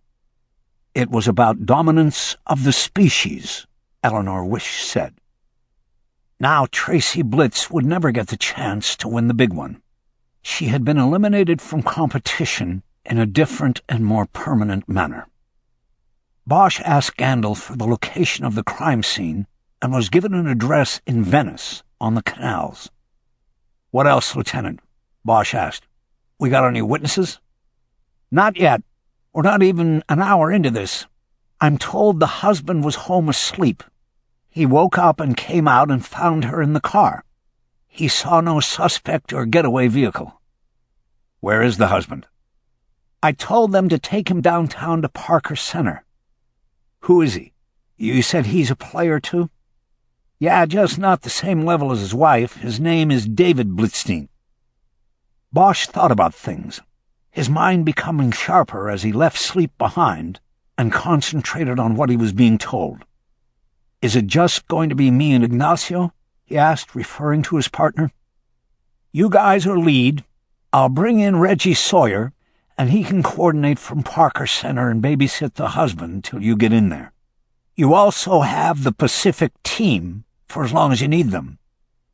Bosch nodded. That wouldn't be much help. Usually when divisional detectives were replaced by homicide special, there was resentment. It was hard to get them to hang in and help. You got any names from Pacific? Just one. Gandil gave him the name and cell number of the lead Pacific Division detective who had gotten the first call-out at 5:01 that morning. Bosch was impressed that decisions were made quickly, and he was now on the case less than an hour into it. That was a good sign. He told the lieutenant he would be in touch as the case progressed, and then hung up. He immediately called Ignacio Furris, woke him from a sound sleep, and got him moving. Furris lived more than an hour from Venice, and Bosch told him to waste no time. He then called the Pacific detective, whose name Gandil had given him. Kimber Gunn picked up the call quickly, and Bosch identified himself and explained he had just been tapped to take over her case. He apologized but said he was just following orders. The transfer of the case wasn't news to Gunn, but Bosch always liked to tread lightly in such situations. He had never worked with Gunn before, and she surprised him. She offered her help and said she was awaiting his direction. I could use the help, Bosch responded. I'm probably a half hour from the crime scene, and my partner lives out in Diamond Bar. He'll be even longer. Diamond Bar? You might want to redirect him. He's closer to Commerce than to Venice. Commerce? Why Commerce? According to the Vic's husband, she spent the night playing poker at the card casino in Commerce. He said she called when she was leaving and told him she had won big. Did he say how much? He said she won more than $6,000 cash. My partner and I, well, what? We don't want to jump your case, but we were thinking that it looks a lot like a follow home from the casino. Bosch thought about that for a few seconds before responding. Tell you what, let me call my partner and send him that way. Then I'll get right back to you. He closed the phone and called Furris, who had not left his home yet. Bosch told him what he had just learned and instructed him to drive to the casino in Commerce and begin his part of the investigation there. He then called Gunn back. What else did the victim's husband say, Detective Gunn? He said he fell back asleep after she called. He then woke up when she pulled into the driveway. She's got a tricked-out Mustang with glass pipes. It makes some noise. He was lying in bed, and he heard her kill the engine, but then she never came inside the house. He waited a few minutes, and then went out to check. He found her in the car, dead. He didn't see anybody and didn't see any vehicles. That was it. You can call me Kim, by the way. Okay, Kim. Anybody put the husband through the box? My partner, no record. What about ATF? We checked that, too. He owns no firearms. Neither did she. Bosch was holding the phone in the crook of his neck while buttoning his shirt. Anybody swab him? You mean GSR? We figured that was a call you should make. The husband's cooperating. We didn't want to mess with that. She was right in waiting for Bosch to make the call. Conducting a gunshot residue test to determine if a person had fired a weapon had become trickier and stickier in recent years. It was in a legal gray area, and choices made now by detectives would be questioned and reviewed repeatedly down the line by supervisors, reporters, prosecutors, defense lawyers, judges, and juries. The issue at hand was that such testing put the subject on clear notice that he was a suspect. Therefore, he should be treated as a suspect, advised of his constitutional rights, and given the opportunity to seek legal counsel. This put a chilling effect on cooperation. Additionally, a recent directive from the district attorney's office concluded that GSR testing was an invasive evidence-gathering technique that should only come voluntarily or after a search warrant had been approved by a judge, another move that would clearly put an individual on notice that he was a suspect. So, gone were the days when a detective could casually tell an individual of interest to submit to GSR testing as a routine part of an investigation. A GSR test was now an indisputable means of tagging someone as it. As Gunn had explained, David Blitzstein was cooperative at the moment. It was too early in the investigation to tag him as it. "Okay, we'll hold that till later," Bosch said. "Where's your partner?" "He's driving Blitzstein downtown. He'll come back after." "What's his name?" "Glenn Simmons." Bosch didn't know him. So far, he didn't know anybody on the case, and that was a rub. So much of the work came down to personalities and relationships. It always helped to already know people. "Forensics at the scene yet?" he asked. "They just rolled in. I'll keep an eye on things till you're here." Bosch checked his watch. It was now 6 a.m., and he knew his promise of being there in a half hour was a stretch. He'd have to stop on the way to get coffee. "Better yet," he said, "why don't you knock on doors before we start losing people to work and school in the day? See if anybody saw or heard anything." He almost heard her nod over the phone. "I've got a number of the neighbors already standing in the street here watching," Gunn said. "Shouldn't be too hard to scare up some wits." "Good," Bosch said. "I'll see you soon." The crime scene was already a hive of activity by the time Bosch got there. He parked half a block down the street, and as he approached on foot, he got his bearings. He realized that the houses on the left side of the street backed up against one of the Venice canals, while those on the right, smaller and older, did not. This resulted in the houses on the left being quite a bit more valuable than those on the right. It created an economic division on the same street. The residents on the left had money, their houses newer, bigger, and in better condition than those right across the street. The house where Tracy Blitzstein had lived was one of the canal houses. As he approached the glowing lights set up by forensics around a black hardtop Mustang, a woman stepped away from the gathering and approached him. She wore navy slacks and a black turtleneck sweater. She had a badge clipped to her belt and introduced herself as Kim Gunn. Bosch handed her the extra coffee he had brought, and she was almost gleeful about receiving it. She seemed very young to be a homicide detective, even in a divisional squad. This told Bosch that she was good at it, or politically connected, or both. "You've got to be a cop's kid," Bosch said. "Why's that?"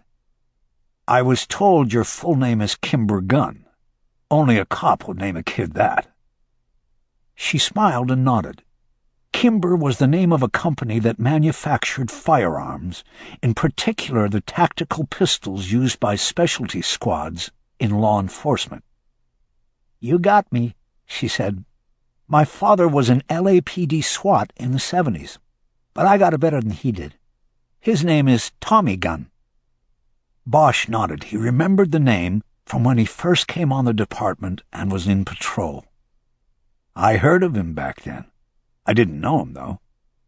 "Well, I've heard of you, so I guess that makes us even." "You've heard of me?" "From my friend, Kiz Ryder. We go to BPO meetings together." Bosch nodded. Ryder was his former partner, now working out of the office of the Chief of Police. She was also recently elected president of the Black Peace Officers Association. a group that monitored the racial equality of hiring and firing, as well as promotions and demotions in the department. I miss working with her, and I don't say that about too many people, Bosch said. Well, she says the same about you. You want to take a look at the crime scene now? Yes, I do. They started walking toward the lights and the waiting Mustang. Did you get anything from the neighbors yet? Bosch asked. Gunn nodded. No shortage of witnesses, she said. When David Blitzstein started yelling in the street, he woke up the neighborhood. I had the best of the lot taken to the station to give formal statements. Anybody hear the gun? Bosch stopped and looked at her. Nobody? Nobody we've found, and that includes Blitzstein himself. I've been up and down the street, and nobody heard a gunshot. Everybody heard the guy screaming, and plenty of them looked out their windows and saw him standing in the street. Nobody heard or saw a gun. Nobody heard or saw the getaway vehicle either. You mean if there was one? If there was one.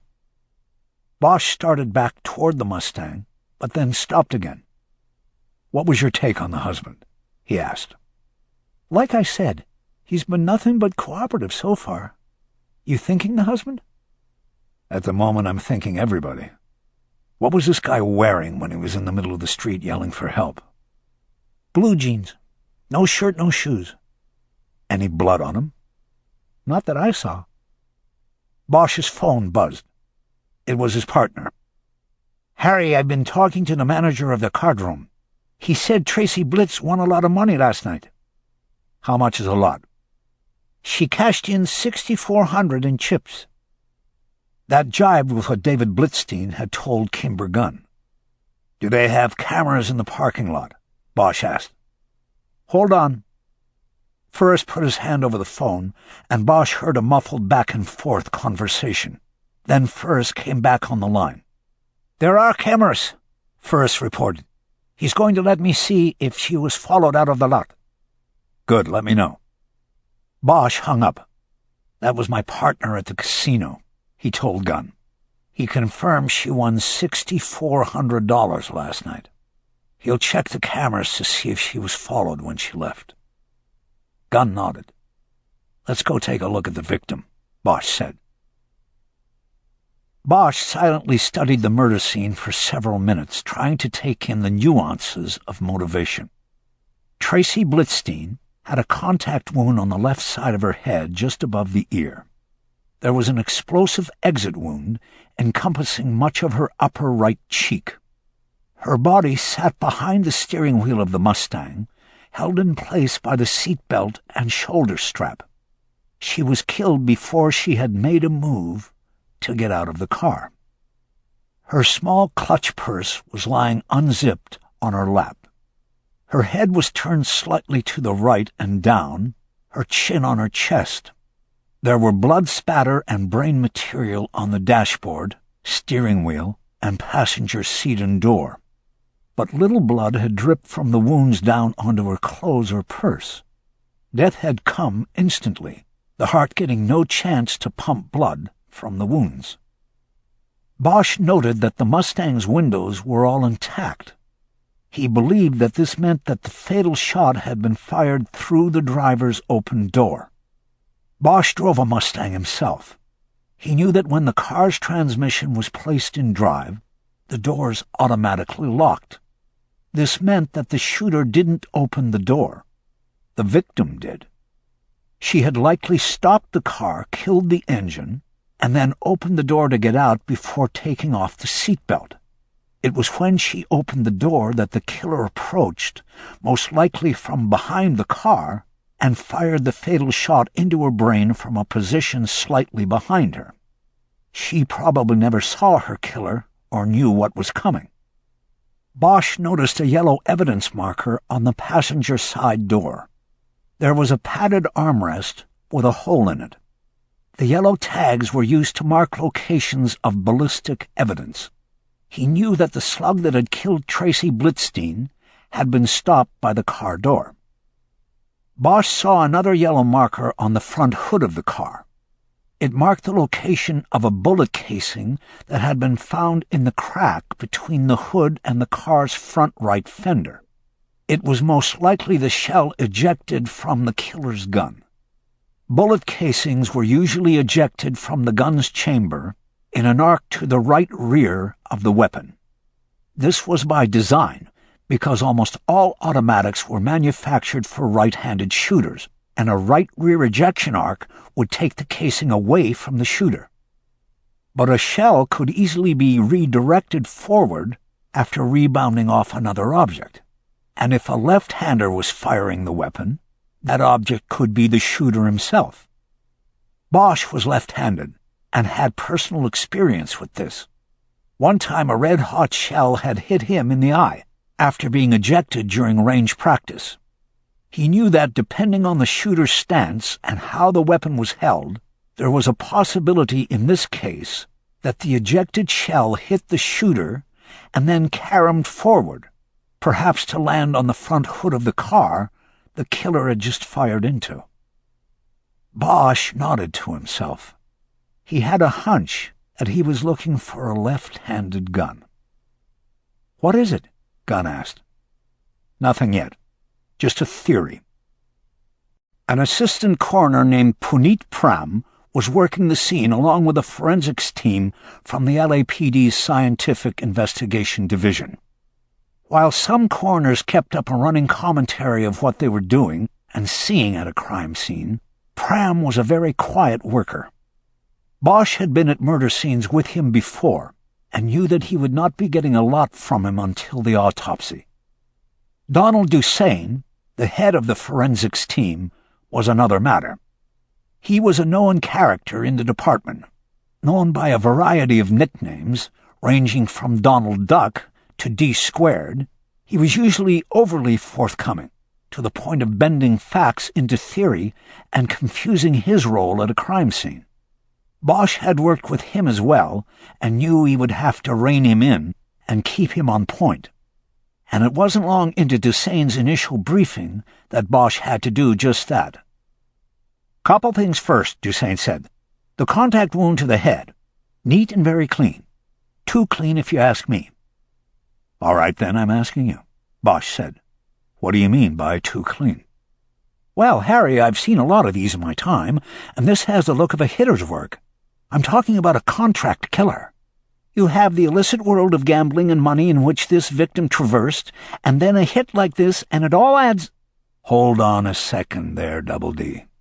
How about you stick to forensics, and we'll do the detective work, okay? I need facts from you, not theories. Now, what about the contact wound is too clean for you? What are you trying to say?" Chastened, Dusain nodded.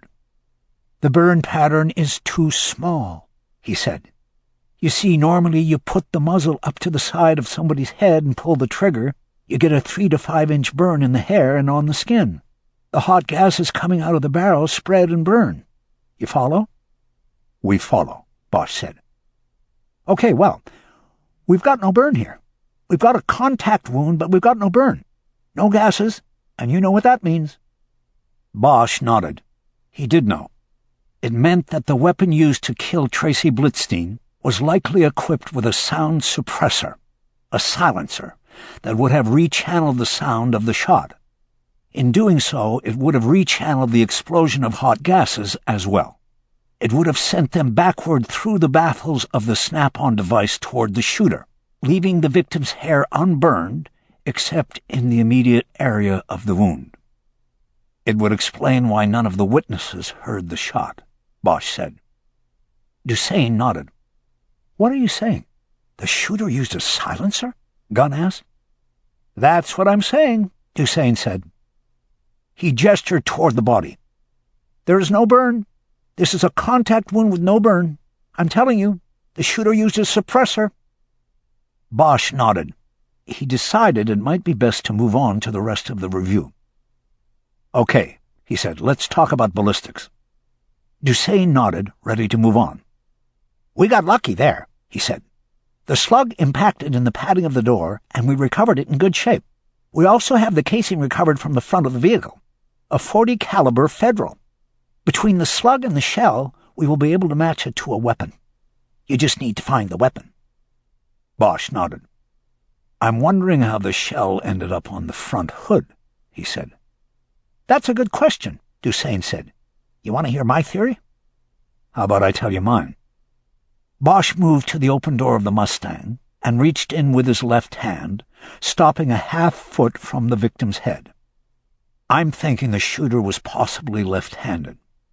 In this position, the shell could have bounced off his body and then ricocheted forward over the roof to the front hood." "My theory exactly." Dusain beamed. Bosch just nodded. "What about the purse?" he asked. "Can we have that yet?" "Give me 5 more minutes, and then it's yours," Dusain replied. Bosch nodded again and stepped back away from the car.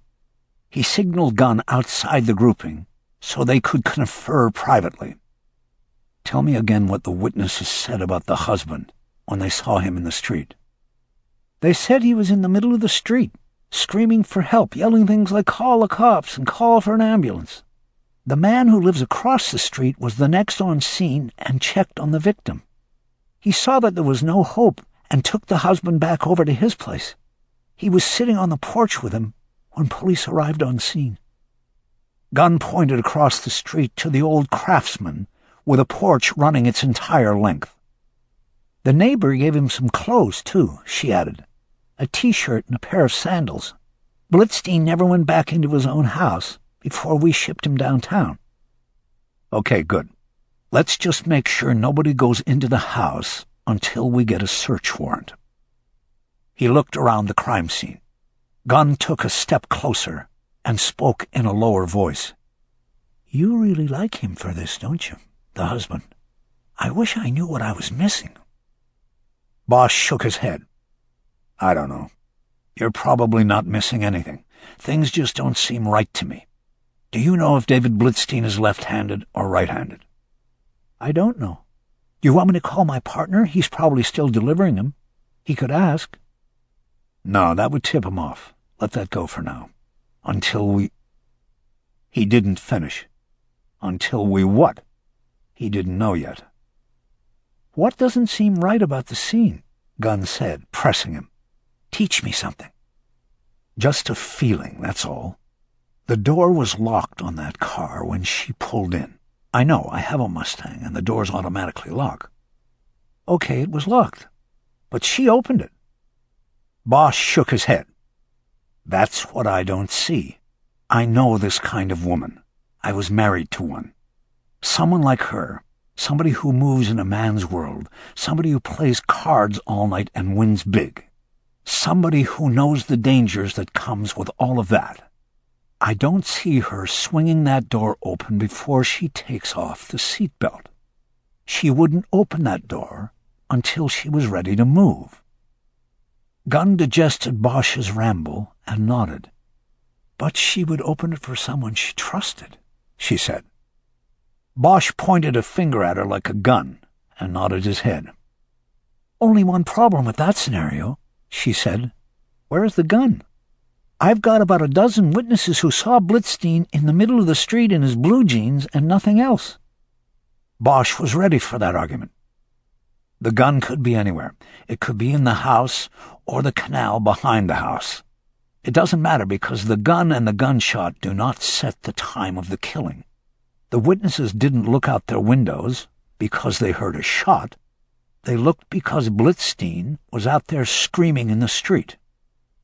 Bosch saw recognition flare in Gunn's eyes. "You're saying he had time to get rid of the gun because nobody knows how long it was between when she was capped with the silencer and when he went into the street and started waking up the neighborhood?" Bosch nodded. "That's the other thing. Him going into the street and yelling for help. Like he wanted the neighbors to see him. I don't know, if that was my wife in that car, with her brains all over the place, I don't think I'd end up in the middle of the street with no blood on me. I don't see that at all." His phone buzzed, and he started digging it out of his pocket. "See if Dusain's done with the purse," he said. "I've got a guy at Parker Center waiting to go to work. I'll get him on the search warrant for the house." "You got it," Bosch opened his phone. It was Ignacio Furse. "Harry, I've looked at all the tapes from the casino's entrance area and the parking lot. It looks to me like she had a follower." Bosch felt a sudden pause. A follower would completely contradict the theory he had just spun with Gunn. "Are you sure, Ignacio?" "Well, nothing's for sure, but I have her on tape leaving the casino with a security escort. The guy walked her out to her car. He then stood in the lot until she pulled out. Everything was copacetic. But then, in 30-second intervals, 2 more cars pulled out and headed in the same direction she did, toward the freeway entrance down the block." 2 cars? "Yeah, 2. Okay, but aren't cars pulling in and out of there at a regular clip, even in the middle of the night? And probably most of the cars that leave go to the freeway, right?" "Yeah, they do, at all hours. The casino's open 24 hours. But after I saw these 2 cars follow her out, I went back through the tapes to trace the drivers. I found one of them came out a couple minutes before the victim. He got in his car and took a little time before pulling out. I think he was smoking. That allowed the victim to leave first." "Okay, and what about the second car?" "That's the thing, Harry. I couldn't find anybody walking out of the casino that connects with that car. Not at first, so I had to go all the way back an hour to find the guy. He left an hour before the victim, and he sat out there in his car waiting for her." Bosch started to pace in the street as all of this registered. "Did you also look at the tapes from inside the casino with this guy?" he asked. "I did, and the guy wasn't playing, Harry. He was just watching. He was walking around, acting like he was a player, but he never actually played. He was watching the tables, and in the last hour, he was watching her play, the victim. He zeroed in on her. Then he left and waited for her in the parking lot." Bosch nodded slowly. He was seeing the case turning completely in a new direction. Kimber Gunn walked up to him then, but he held up a finger so he could finish the call. "Ignacio, did you get plates off the cars that left after Tracy Blitzstein?" "Yeah, we got the plates on the tape. The first car was registered to a Douglas Pennington of Beverly Hills. The second car is registered to a Charles Turnbull of Hollywood." Beverly Hills and Hollywood were on the west side, same as Venice. If Pennington and Turnbull were heading home from the casino in Commerce, they would have gone in the same direction as Tracy Blitzstein. That was explainable, at least as far as Pennington went. But Turnbull's activity in the casino, and then his waiting in the parking lot for an hour, wasn't. Yet. "And you put them through the box?" Bosch asked his partner. "Yeah, both clean. I mean, Turnbull's got a lot of parking and moving violations, but that's it." Bosch looked into Gunn's eyes while he tried to think about what to do. Her eyebrows were raised. He could tell she sensed a change in the winds of the investigation. "Harry, what do you want me to do?" Furse asked. "Head to Parker Center. I'm going to put Sawyer on a search warrant for the victim's house. Hopefully he'll have it signed and ready to go by the time you get there. Pick it up and come out here to the scene. We'll figure out things then." "What about Turnbull?" "Give me his address. I'm going to take a run by there now." After he finished the call and hung up, Gunn spoke first. "I checked the purse. The money's gone. What's happening?" "You have a company car here?" "Yeah, I've got a piece of shit cruiser from the barn at Pacific." "Good, you drive. I'll tell you what's happening on the way. Everything I just told you, that we talked about, it all just went down the tubes." The address Furse had given Bosch for the home of Charles Turnbull led to a brick apartment building on Franklin. On the way there, Bosch filled Gunn in on what Furse had come up with at the casino in Commerce. They had no background on Turnbull other than what Furse had given them, but when they got to the entrance to the apartment building, another new dimension was added. Next to the button for apartment 4B, it said, Turnbull Investigations.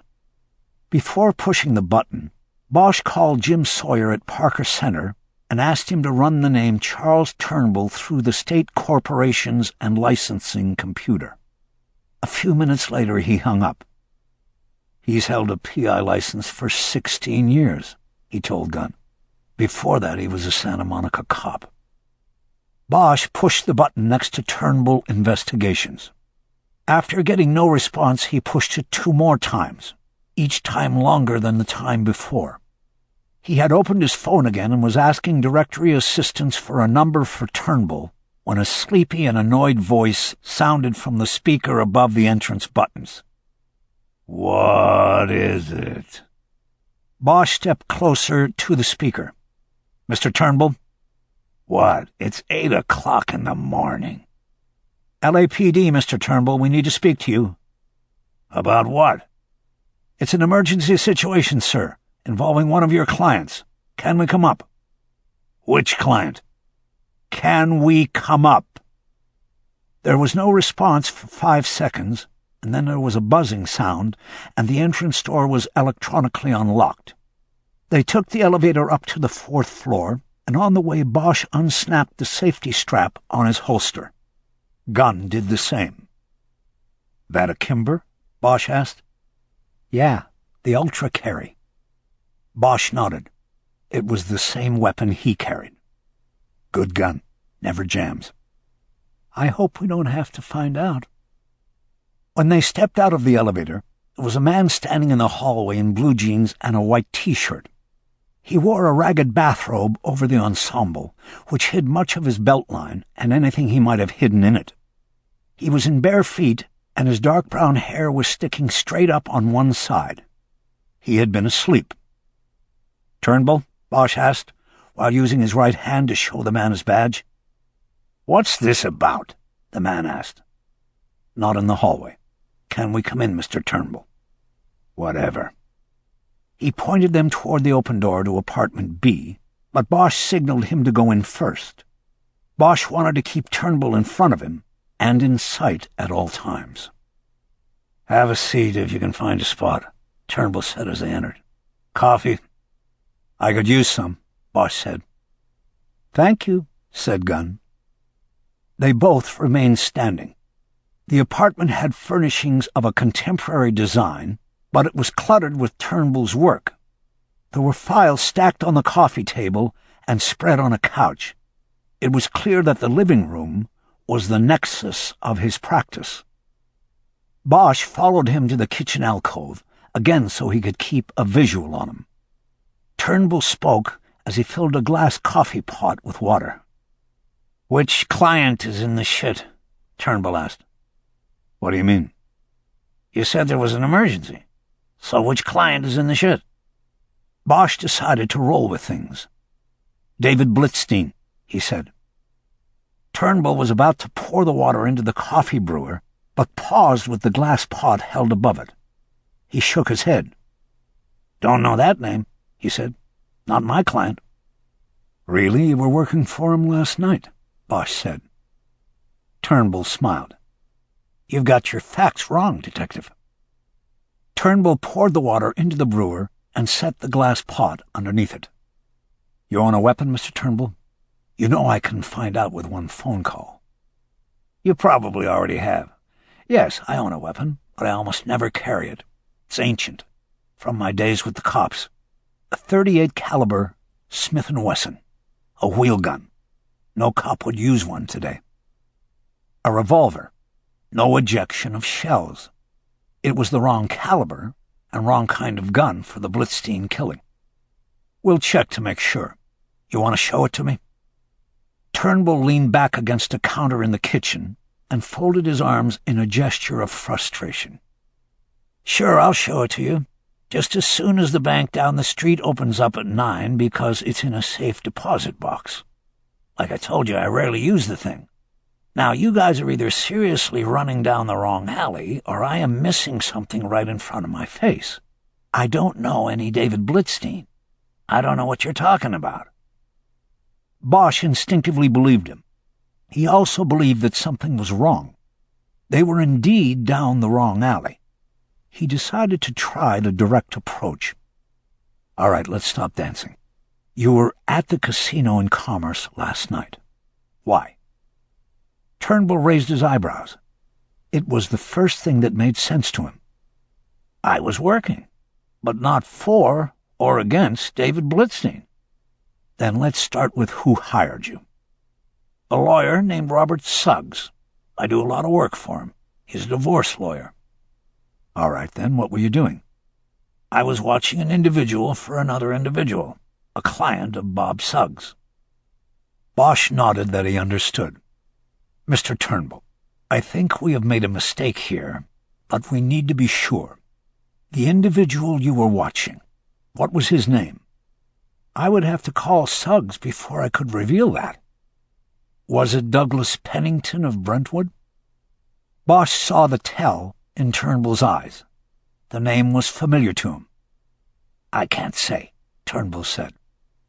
"You just did," Bosch said. "Look, I understand your position. I spent 2 years working a private ticket myself, and I know how that is. But we're working a homicide here. So let's find a middle ground where you can help us and help yourself by being done with us. Let's forget names. We'll go with individuals. Tell us what you can about the case you were working last night." Coffee started dripping into the pot, and a smell began to pervade the apartment. It kicked off a craving in Bosch. The charge from his first cup of the day was dead and gone. "An individual hired my employer to begin the marital dissolution process. Only this individual's husband doesn't know about it yet. We're in what we call the hunting and gathering stage. She tells us that she thinks her husband's got a girlfriend on the side. Once or twice a week he stays out almost all night, telling her he's playing poker. She's noticed that the bank account has been dropping 8 to 10 grand a month with withdrawals he has made." "So you were tailing him last night," Bosch said. Turnbull nodded. "That's correct. And it turned out he actually was playing poker." "Correct again." "How much did he lose?" "About 2 grand. He played at a high-stakes table, and a woman cleaned him out. In a way, the wife turned out to be right. He gave his money to another woman." Turnbull smiled and then snapped his fingers and pointed at Bosch. "Blitz! I heard the woman who was cleaning up at that table called Blitz. Is she the homicide?" He turned toward a cabinet but kept his eyes on Bosch. He opened it and pulled out 3 cups. He set them on the counter next to the coffee maker. "Yes, she's the one," Bosch said. "She left at the same time as my guy, and so the cameras in the parking lot gave you the idea that I was tailing her, not him." "Something like that." Turnbull hit a switch on the brewer and pulled out the glass pot. He poured 3 cups and asked if anybody wanted sugar or powdered cream. There were no takers. "Of course," he said, "you're cops." Bosch drank from the cup he was given, and the coffee was strong and hot, just like he wanted it. He relaxed a bit. Turnbull was a dead end as far as being a suspect, but he could still be useful as a witness. "You went out to the parking lot about an hour ahead of your subject," he said. "How come?" "Because I was tired of acting like I belonged in there. I had to start playing or I had to get out of there. I don't play poker. No interest. So I went out and sat on his car." "See anything unusual out there?" "No, just people coming and going." "What about the woman when she came out? Did you see her?" "I saw her. My guy had already come out, and he was sitting in his car smoking and trying to cool down after dropping all that money. So then she came out with a security guy. I thought that was a good move. She was probably carrying a lot of dough after the way she was playing. She was cleaning everybody out, not just my guy." Bosch nodded. "Then what?" "Then nothing. I was watching because my guy was in his car and thought maybe if there was something going on, I was going to see it right there. But she got in her car and left. Then my guy left and I followed him." "Nothing else with her in the parking lot?" "Not in the parking lot, no." Meaning? Well, I don't know if it means anything at all. But I was on the job once, a long, long time ago, and I know you guys want everything about everything. So I'll give you everything. On the freeway, she almost lost control of her car. How so? I'm not really sure, but I think she was doing something. Maybe she dropped something or she was reaching for something, and it made her swerve out of her lane and then back into it. She looked like she was drunk driving, but she wasn't drunk. When I was watching her in the card room, she was drinking bottled water only. Was it a cell phone? Was she looking down while driving? I don't think so. Not a cell phone. I probably would have seen the light. Anyway, when she swerved, I was right behind her, so I lit her up with my brights to see if she was all right. I didn't see any phone. She was sort of bent over, like she had dropped something down by the bottom of the door. She sat up when I hit her with the brights. She looked back at me in the rear view, and I turned them off. Bosch thought about this for a few minutes, wondering what Tracy Blitzstein had been doing. He then realized that maybe she had made the same mistake he had just made, mistaking Turnbull for a follower, and was hiding the money she had won under the seat as a precaution against robbery. "Do you think she saw you leaving the casino lot?" he asked. "I don't know. She could have." "Is there a chance she could have thought you were following her? Or a chance that she thought the guy you were following was following her?" Turnbull drank some coffee and thought over his answer before voicing it. "If she thought anybody was following her, it would have been me. We were all going the same way, but my guy got ahead of her. So if she was checking the mirrors, she would have seen me. If I had won that kind of money, I would have been checking my mirrors." Bosch nodded and thought about everything for a few moments. "When exactly did she make that swerve between the lanes?" he then asked. "Almost as soon as we got up on the freeway. Like I said, my guy got ahead of the both of us. So I dropped behind her and was kind of using her car to shield myself from my guy, in case he was watching the mirrors. So she easily might have thought I was on her instead of him." Turnbull poured more coffee into his cup and then offered the glass pot to Bosch and Gunn, but both passed on the refill. "I just remembered something," Turnbull said. "Something that goes with her thinking I was following her." "What was it?" Bosch asked. "About 10 minutes after she did the swerve, she kind of made an evasive maneuver. At the time, I thought maybe she'd fallen asleep and almost missed her exit. But now I see it. She was trying to see if she had a tail." "What exactly did she do?" "We were on the 10 going west, right? Well, we were coming up on La Cienega, and at the last moment she all of a sudden cut across 2 lanes to go down the exit." "You mean like she was trying to see if somebody would follow her down the ramp?" "Yeah, like if I would make the same cut across the freeway as her. It was a good move. It would reveal a tail or lose a tail, either way."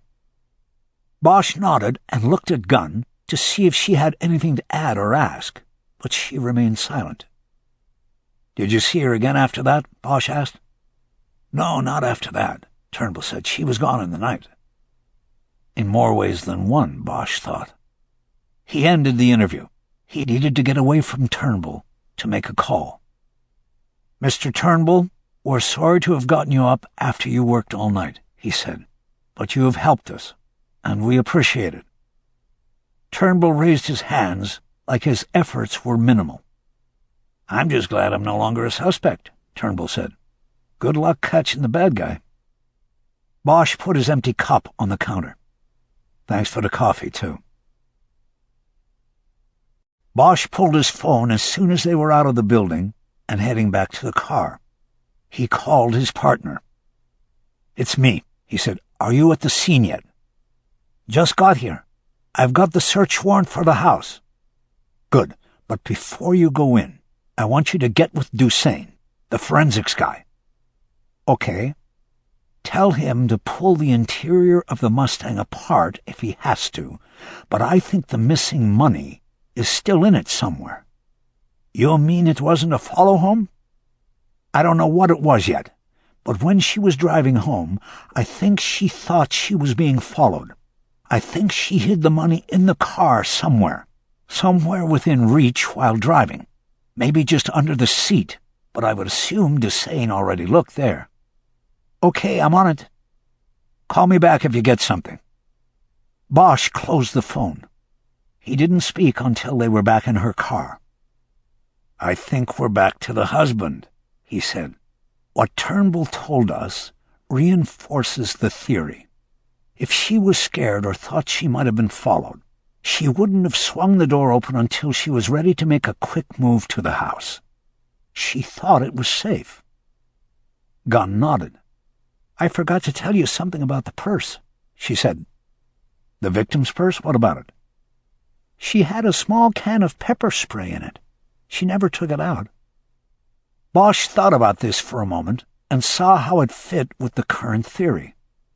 Again, if she thought she had been followed, and even if she believed she had lost the follower with her maneuver on the freeway, she wouldn't have opened that door and left the pepper spray in her purse unless she felt safe. Unless someone was there to make her feel safe. Her husband. Maybe he was holding the gun in plain sight, and she thought it was for her protection. She opened the door and he turned it on her. Gunn nodded like she believed the scenario, but then she played devil's advocate. But we can't prove any of that. We don't have anything. No gun, no motive.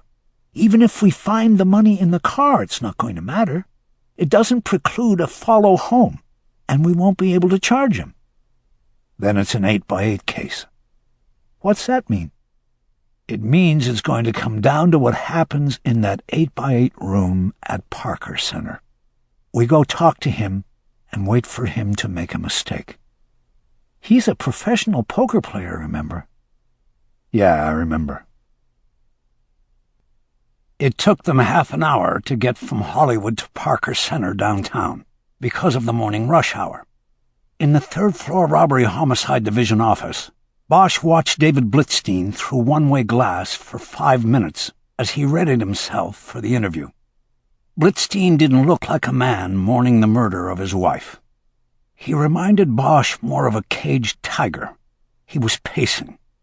There was little space for this, with the table and 2 chairs taking up most of the interview room, but Blitzstein was moving from one wall to the opposite wall, repeatedly going back and forth.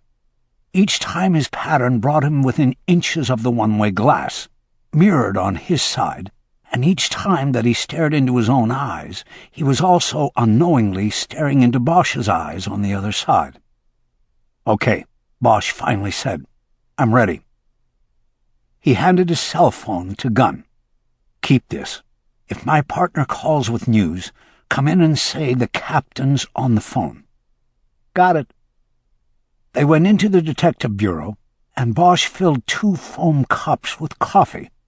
He put 4 packs of sugar into one and took them both to the interview room. He entered and put the oversweetened coffee down on one side of the table in the center, while he sat on the other side with the other. Why don't you sit down, Mr. Blitzstein, he said. Have some coffee. It's going to be a long day for you. Blitzstein came over and sat down. Thank you, he said. Who are you? What's going on with my wife? My name's Harry Bosch. I've been assigned as lead detective on your wife's case. I am very sorry for your loss. I'm sorry to keep you waiting, but hope to get you out of here as soon as possible so that you can be with your family and begin to make arrangements for your wife. Blitzstein nodded his thanks. He picked up his coffee cup and sipped from it. His face soured at the taste, but he didn't complain. This was good. Bosch wanted him to keep drinking. He was hoping to push him into a sugar rush. People often mistook a sugar high for clarity of thought. Bosch knew the truth was that the rush made them take chances, and they made mistakes. Blitzstein put the cup down, and Bosch noticed he had used his left hand. There was the first mistake. I just need to go over things once more before we get you out of here, Bosch said. I told everything I know to that black girl. You mean Detective Gunn? Well, that was sort of preliminary, before I was assigned. I need to hear some things for myself. Plus, we now have the advantage of having studied the crime scene and talked to the witnesses. Blitzstein's eyebrows shot up momentarily, and he tried to cover by bringing the cup up and gulping down more coffee. But Bosch now had one of his tells, and he registered it accordingly. "Wow, that's hot," he exclaimed. "You mean there are witnesses?" "We'll get to the witnesses in a few minutes," Bosch said. "First, I want to hear your version of events again. This way I have it directly from you instead of second-hand through Detective Gunn. This way it's not colored by anything anybody else has said or claimed to have seen." "What do you mean, claimed to have seen?" "Just a turn of phrase, Mr. Blitzstein," Bosch said. Blitzstein blew out his breath in exasperation and started recounting the same story he had told Gunn 4 hours earlier. He threw in no new details and left nothing out from his first accounting. This was unusual. True stories evolve as details are remembered and others are forgotten. A false story, one that has been rehearsed in the mind, usually remains constant. Bosch knew all of this and felt his suspicion of Blitzstein was moving onto more solid ground. "So how soon were you to the car after the shot?" "I don't know because I didn't hear it, but I don't think it was too long. I had heard her pull in. I waited, and when she didn't come into the house, I went out to see what was wrong." "So if somebody said they thought you were already at the car when the shot was fired, would they be wrong?" "What? Right at the— No way, I wasn't right there when the shot was fired. I didn't even see who did it. What are you trying to say?" Bosch shook his head. "I'm not trying to say anything. I'm trying to get as clear a picture of what happened as I can. As you can imagine, we get conflicting views. People say different things. I had a partner once who said if you put 20 people in a room and a naked man ran through it, you'd get 12 people who would say he was white, 7 who would say he was black, and at least 1 who would claim it was a woman." Blitzstein didn't even smile. "Tell you what," Bosch said. "Why don't you tell me your theory of what happened out there?" Blitzstein didn't even have to think about it. "Simple. She was followed home. She won a lot of money, and somebody from that casino followed her home and killed her for it." Bosch nodded like it all fit. "How do you know that she won a lot of money?" "Because she told me when she called me from the cage to tell me she was coming home." "What cage?" "The cash cage. She was cashing in her chips, and they let her use the phone because she's a regular.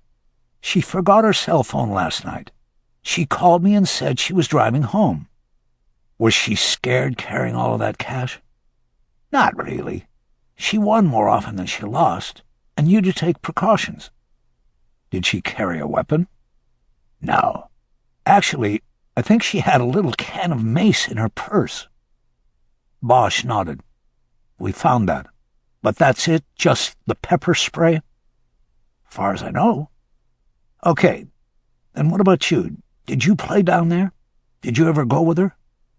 "I used to, but not in about a year." "How come?" "I'm sort of banned from that casino. There was a misunderstanding last year." Bosch drank some more coffee and wondered if he should pursue this or if it was a misdirection Blitzstein was hoping he would pursue. He decided to proceed with caution.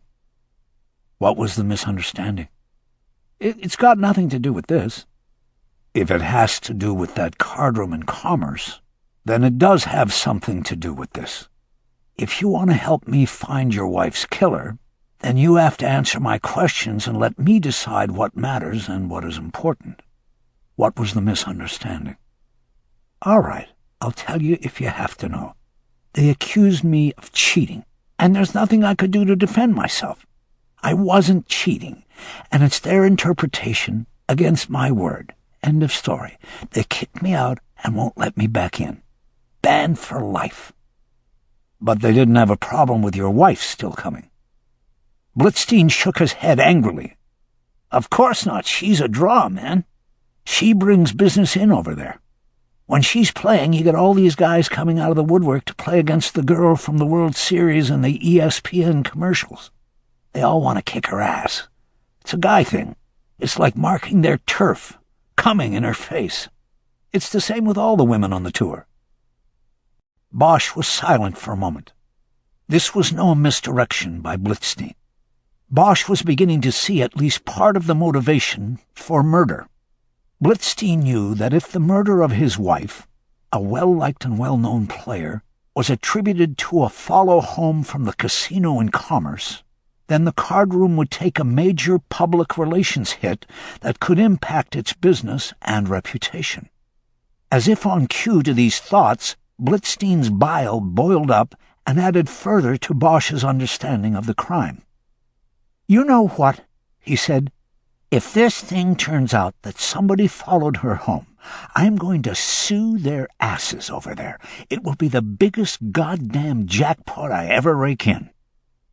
Bosch simply nodded, hoping Blitzstein would say more. But he may have realized he had already said too much. He turned quiet, and Bosch started off in a new direction. "How would you describe your relationship with your wife?" "How do you mean?" "You know, were you happy with each other? Was it getting boring? Were you upset that she was a poker celebrity and you weren't?" Bosch stared pointedly at him while he said the last part. Blitzstein reacted immediately. "We were fine. We were still in love, and I didn't give a shit about who was a celebrity and who wasn't. You know what poker comes down to? 20% skill and 80% luck. Some people are more skilled than others, but luck is always a thing." Again, Bosch waited a few moments to see if he would say more, but he didn't. Bosch continued. "All right, so the card room in Commerce is off limits. Where then do you play? The Hustler or the card room at the Hollywood track?" "Nope, I don't play anywhere. They're all together on this. You get banned one place, and they put your picture on the wall every place else. It's fucking unconstitutional, but nothing I can do anything about." "So you play private games?" "When I can get them, yeah. Meantime, I was my wife's manager." Bosch thought about his ex-wife and the stories she had told about private games, the personal items, car keys and guns that would sometimes go into the pots. "You ever win anything besides money at those private games?" "What are you talking about?" "My ex-wife is a player. You might even know her. Eleanor Wish?" Blitzstein hesitated and then nodded. "Yeah, I remember her. I think Tracy told me she was in Hong Kong or Macau these days. I was even thinking of heading over there to check out the casinos." Bosch saw an opening and headed toward it. "When did you start thinking about that?" "What?" "Moving to Hong Kong or Macau." "Don't put words in my mouth, man. I said I was thinking of going over there to check it out, not move there. Why would I think of moving there?" "Because you were banned here. Did the ban extend to Las Vegas? Maybe you were thinking of pulling up stakes." "Look, man, it's none of your business. I wasn't thinking about moving anywhere. We have a house here, and I was happy. A lot of things were happening for Trace, and I was managing her career. I don't need to defend myself to you." Bosch raised his hands in a back-off gesture. "You certainly don't. Anyway, back to what I was asking about. Yes, my wife does play in Macau. She likes it. Anyway, she used to tell me about these private games she played when she was over here. She said you could win anything sometimes. It was like owning a pawn shop. People would throw in jewelry, cars, guns. You ever won any stuff like that?" Blitzstein looked at Bosch for a long moment, his eyes going through a slow burn from cold to hot. "Fuck you, Detective Bosch. I want a lawyer." "What's wrong?" "Nothing's wrong except for you trying to fuck me in the ass. I want a goddamn phone and I want to call a lawyer." Bosch leaned back in his seat. "You know, once you say that, we're done. I can't talk to you and I can't help you." "You sure you want help me?" "Yeah, help me into a prison cell for something I didn't do. Fuck you. Get me the phone. We're done here." Bosch drummed his fingers on the table for a moment and then nodded. All right, we'll do it your way. I'll go get you the phone. He slowly got up, giving Blitzstein a last chance to change his mind, and then left the room when he didn't. Gunn met him in the hallway. "Well, you got close," she said. "You convinced me, or rather he convinced me, but I still don't think we have enough to charge him." "Maybe not. Has my partner called?" "Oh, shit, your phone. Where is it? I think I left it out there on your desk when we got the coffee." They walked out to the squad room and Bosch grabbed his phone. He'd missed 3 calls from Ferris while he was in the interview room with Blitzstein. He quickly called back. "Harry, where you been?" "In an interview. You got something?" "Jackpot, man. We got it all." "Tell me." "You were right. The driver's side door has a secret compartment. The armrest unsnaps from the door and opens up. The latch was hidden behind the speaker grill, in the door." "What did you find?" "We found the money, the gun, a workout shirt, and gloves. It's all there. The gun's got a suppressor on it, too. A homemade job. There was also a bracelet in the compartment she must have put in there. It's from when she won a qualifying tournament for the World Series of Poker in '04. Bosch looked at Gunn. He was annoyed. It was all information he could have used before Blitzstein shut things down and called for a lawyer. He turned away and went back to Ferris. "Did you run the gun yet?" "Yeah, just did. It's a dead end. It was reported stolen 9 months ago by the original owner in Long Beach. A gun dealer named Kermit Lodge said it was stolen off a table at a gun show in Pomona." Bosch knew it wasn't a dead end. If they found a link between the gun's original owner and Blitzstein, then the dead end could become an integral piece of evidence. But that was for later. He asked Ferris about the workout shirt and the gloves. "It's a long-sleeve plastic pullover, for like sweating and losing weight." "And the gloves?" "Just your basic work gloves. They look new. There's blowback on the shirt and the gloves. The thing is, Harry, the shooter knew about the secret compartment. He shot her, then dumped the gun, the shirt, and the gloves in the compartment. The husband, Harry. He shot her, hid everything in the compartment, and then started calling for help." "Yeah. Now we just have to prove it." He just lawyered up. Ferris didn't respond, and in the silence Bosch thought of something. One last thing to attempt. "What kind of work gloves are they? Leather, plastic, cotton?" "Cotton." Bosch felt a small spark of hope. The gloves and the shirt had been worn by the killer so that he would avoid getting blowback, blood, brains, and gunshot residue on his body. But blowback came in all sizes, including microscopic, and cotton was porous. "Okay, I want you to leave the scene," Bosch said. "Go down to Long Beach and pick up the gun dealer. Bring him up here to RHD." "Pick him up for what?" "Just tell him he reported the theft of a weapon and that we've recovered it and need him to come downtown to identify it. Keep him in the dark. Just get him down here." "Okay, I'm on it." "Good." Bosch closed the phone. "What did they get?" Gunn asked. "Everything." He updated her on the phone call, and she was immediately apologetic about forgetting about his phone. She knew he could have used the information about the secret compartment to press Blitzstein. It seemed obvious that he would have known about the compartment in his wife's car, yet he never mentioned it when discussing the precautions she took. "Don't worry about it," Bosch said. "It's done." "Then what's the next move?" Bosch didn't answer at first. He pulled his fold of cash out of his pocket. He had 3 $1 bills. He studied these and asked Gunn if she had any ones. She pulled out some cash and held out 2 ones. Bosch chose one of Gunn's dollars and gave her one of his in exchange. He then put the dollars in one pocket and returned his cash fold to the other. "Okay," he said. "Now we'll see what kind of poker player David Blitzstein is." Bosch walked back into the interview room and put his cell phone down on the table in front of Blitzstein. "There's the phone," he said.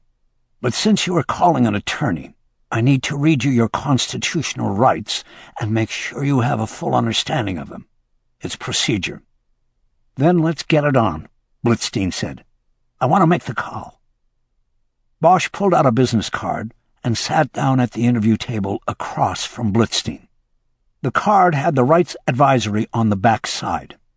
He read it out loud, then had Blitzstein read it and sign it as well. He watched as the suspect signed it with his left hand. Bosch pushed the phone across the table to him. "Who are you going to call?" Bosch asked. This seemed to give Blitzstein pause. "I don't know," he said. "I don't know any criminal defense attorneys." Bosch looked up at the ceiling as if considering it. "Let's see. Johnny Cochran's dead, and Maurice Swan's in jail. There's Dan Daly and Roger Mills. Those are good guys. There's also Mickey Holler. I hear he's back in business." "Holler, I've heard of him. He's on the TV a lot, so he must be good." Bosch shrugged. Blitzstein clicked a button on the phone and then punched in 411. He asked the directory assistance operator for Holler's number. He then hung up without a thank you and punched in Holler's number. Someone answered and transferred him. There was a long silence before Blitzstein had the lawyer of his choice on the line. After a few minutes of short-sentence discussion, he clicked off the phone. "He's on the way," Blitzstein said. "He'll get me out of here."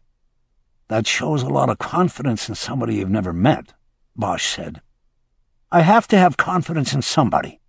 You people are trying to pin this on me." "We look for evidence, and it takes us where it takes us. We aren't looking to pin anything on anybody, unless they deserve it." "Got it. Anyway, that's all I'm saying. You asked for a lawyer, and we can't talk about the case anymore. Those are the rules." "Damn right. You can leave now." "Not quite. I have to stay with you until your lawyer gets here. Those are the rules, too. We've had a few people hurt themselves after we leave them alone, and then they try to blame us." "You know, that's not a bad idea. Maybe I should pop myself in the eye and say you did it." "You try that, and I'll make sure you file a report from the hospital." They sat in uncomfortable silence for a long 3 minutes after that. Bosch studied Blitzstein and waited for the right moment. Finally he began. "You want more coffee?" "Nah, it tasted like oil." Bosch nodded and let another 30 seconds go by. "When did you start playing poker?" Blitzstein shrugged. "When I was a kid. My old man was a beer drunk who played with his drinking buddies in the garage a couple of nights a week. I used to watch, and he'd let me take his hand when he went to take a leak. Starting early like that, you must have played a lot of games over the years. Too many to remember. I never played against my wife. Did you ever play against Tracy?" "We tried to avoid it. Me and Trace knew each other too well. We knew the tells." Bosch nodded. "I always wanted to go head-to-head against a pro," he said. "What do you say?" Blitzstein shook his head in confusion. "What are you talking about?" Bosch leaned forward across the table while pulling his money out of his pocket. "You ever play liar's poker?" Blitzstein made a dismissive gesture with his left hand. "Not since I was about 13. Bosch held up the bill he had traded Gunn for. He folded it in his hand so Blitzstein would be unable to read the serial number. 5 6s, he said. The object of liar's poker was to predict the total number of specific letters or numbers in the serial numbers of all dollar bills in the game. If Blitzstein took the bait, it would be a total coming from only 2 bills. 5 6s was a high bid. Blitzstein shook his head. "I don't play with amateurs. With all those card rooms cutting you out, I would say that was all you had left to play with. 6 6s. "Jesus," Blitzstein said in an exasperated tone. "Come on, Mr. Pro. What have you got?" "I've got an hour in this room with you, and I think you're going to drive me nuts." "Then I guess I win by default." Bosch started putting his money away. Blitzstein leaned forward. "Just hold on, boy." He reached into the pocket of his jeans and pulled out his cash. He found a dollar bill and crunched it in his fist. "You bid 6 sixes? Then I call without even looking. I know you're bluffing. You've got a major tell." "Yeah, what is that?" "You look away at the precise moment you should stare unflinchingly at your opponent." "Is that right?" Blitzstein dropped his bill on the table, and Bosch did likewise. Bosch had 5 sixes in his serial number. He carefully opened Blitzstein's bill, and it had 1 6. Bosch took both bills off the table. He held Blitzstein's up and smiled. "I'm going to frame this." He put it into his shirt pocket, shoved his winning dollar bill into his pants pocket, and smiled. "Now I can tell people I beat a poker pro." "Yeah, I hope it makes you happy." This time Bosch stared unflinchingly at his opponent, and he saw Blitzstein's tell. A quick moment where his confidence deserted him, and he wondered if he had just stepped into a trap. "It does make me happy," Bosch said. "Very happy."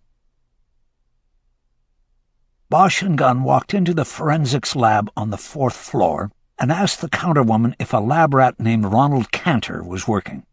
They were in luck. Cantor was in the lab, and they were buzzed through the gate. Cantor was an SEM jockey. His job was to analyze collected evidence with a scanning electron microscope. The normal wait time for this particular analysis ranged from 4 to 6 months. But there were unofficial ways around this. Lab rats were given morning, lunch, and afternoon breaks. What they did on those breaks was up to them. It was personal time. If they wanted, for example, they could take cases out of order and put the evidence on the SEM lens. It was all about the incentives to do so. Ronald Cantor had an ongoing incentive when it came to Bosch. 5 years earlier, Bosch had solved the murder of his 9-year-old niece, who had been snatched from her front yard in Laurel Canyon by a man who asked her for help finding a lost dog. Though devastated by the loss of the young girl, the Cantor family was always grateful to Bosch, primarily because not only did he solve the case, but he also saved them the agony of going through a trial. During the killer's capture, Bosch had shot the man to death during a struggle for control of Bosch's gun. Ever since that day, Bosch was gold when it came to getting case time on the scanning electron microscope. "Ronnie, how are you?" Bosch said as he approached. "Doing good, Harry. This your new partner?" "For the day, you could say. Detective Gunn, this is Ronnie Cantor, SEM expert. Have you taken your morning break yet, Ronnie?" "No, just beginning to think about some hot chocolate, actually." "Well, I got a little thing here I was hoping you'd take a look at real quick. We got a guy down in one of our rooms, and we need to pull the trigger on him in the next hour. Keep him or kick him loose. You could help us out while I go down and get the hot chocolate." Cantor swiveled on his stool away from the lab table where he was working and looked directly at Bosch. "What have you got?" he asked. With 2 fingers, Bosch pulled Blitzstein's dollar bill out of his shirt pocket and held it out. "Shit," Cantor said. "You been carrying it in your pocket?" "Just a couple minutes. It's been in our suspect's pocket, and he just handled it. I'm looking for anything and everything. GSR, blood, anything. We think he killed his wife this morning, but we're having a hard time making the jump from thinking to knowing. He's got a big-time lawyer heading our way as we speak." Cantor grabbed a pair of tweezers off the lab table and used them to take the dollar bill from Bosch. "Can you do it?" Bosch urged. "Yes, I can do it. But the prospect of contamination is very high." "It's unofficial. If you find something, we'll make the arrest and do it all over again according to protocol." "All right, then." "Good, Ronnie. I'll go get the hot chocolate and be right back." Gunn offered to make the hot chocolate run, but Bosch told her to stay in the lab and watch Cantor work. He said she might learn something. Going for hot chocolate wouldn't teach her a thing. Bosch was gone 15 minutes, and when he came back with 2 black coffees and 1 hot chocolate, Cantor said he was finished analyzing the $1 bill. He put the foam cup containing his drink off to the side and gave his report. He spoke without inflection, using the tone and words he employed when testifying in court. SEM analysis shows quantifiable amounts of primer, powder, projectile material, and the products of their combustion. While the amounts identified in this analysis are low, I would be confident in testifying that the last person to handle this currency had recently discharged a firearm. Bosch felt a stab of excitement go through his chest. For a moment he visualized the scene of Tracy Blitzstein sitting dead in her car. He nodded to himself. Her killer wouldn't get away with it. "Thank you, Ronnie," he said. "I'm not finished," Cantor said. "Further analysis reveals microscopic particles of blood in the material being examined as well." Bosch held up his coffee cup to Cantor. "Cheers, man. We gotta go hook this guy up." Bosch and Gunn quickly left the lab. While they waited for the elevator, they talked about what needed to be done next. First, they would officially charge David Blitzstein with murder and put a no-bail hold on him. Mickey Holler would not be getting him out today. That was for sure. Second, they would seek another search warrant, allowing them to use adhesive tape discs and chemically treated swabs to collect gunshot residue from the suspect's hands and arm. They would additionally ask the judge to allow for a luminol test, which would reveal microscopic blood spatter on the suspect's body as well. Relief showed in their faces. They felt good about where things stood with Blitzstein. Less than 4 hours into the investigation, they were about to make the arrest. "That was smooth," Gunn said. "You were smooth, Harry. Kiz Ryder was right about you." "Yeah, what'd she say?" "She told me never to play poker with you." Bosch smiled. The elevator opened, and they got on.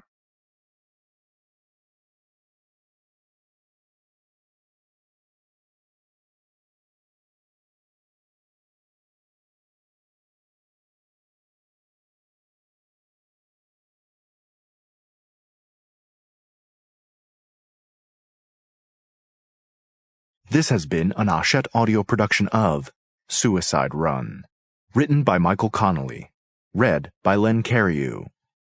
Executive producer Michelle McGonigal. Produced and directed by Dennis Ko. Post-production by Joseph Roberto and John Kovarek. Suicide Run is also available in print and as an ebook from Little Brown & Company, a division of Hachette Book Group. Text copyright 2011 by Hieronymus Incorporated. Audio production copyright 2011 by Hachette Audio. All rights reserved. Except as permitted under the U.S. Copyright Act of 1976, no part of this publication may be reproduced, distributed, or transmitted in any form or by any means, or stored in a database or retrieval system without the prior written permission of the publisher.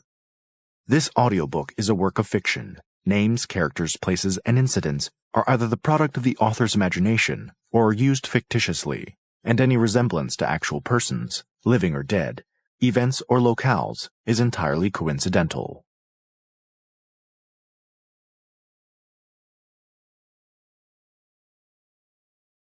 The following is an excerpt from the opening pages of The Drop. Chapter 1. Christmas came once a month in the Open Unsolved unit. That was when the lieutenant made her way around the squad room like Santa Claus, parceling out the assignments like presents to the squad's 6 detective teams.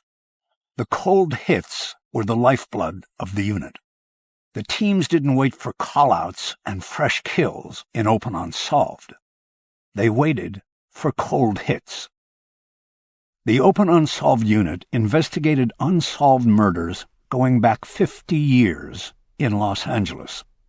There were 12 detectives, a secretary, a squad room supervisor known as the whip, and the lieutenant. And there were 10,000 cases. The first 5 detective teams split up the 50 years, each pair taking 10 randomly chosen years.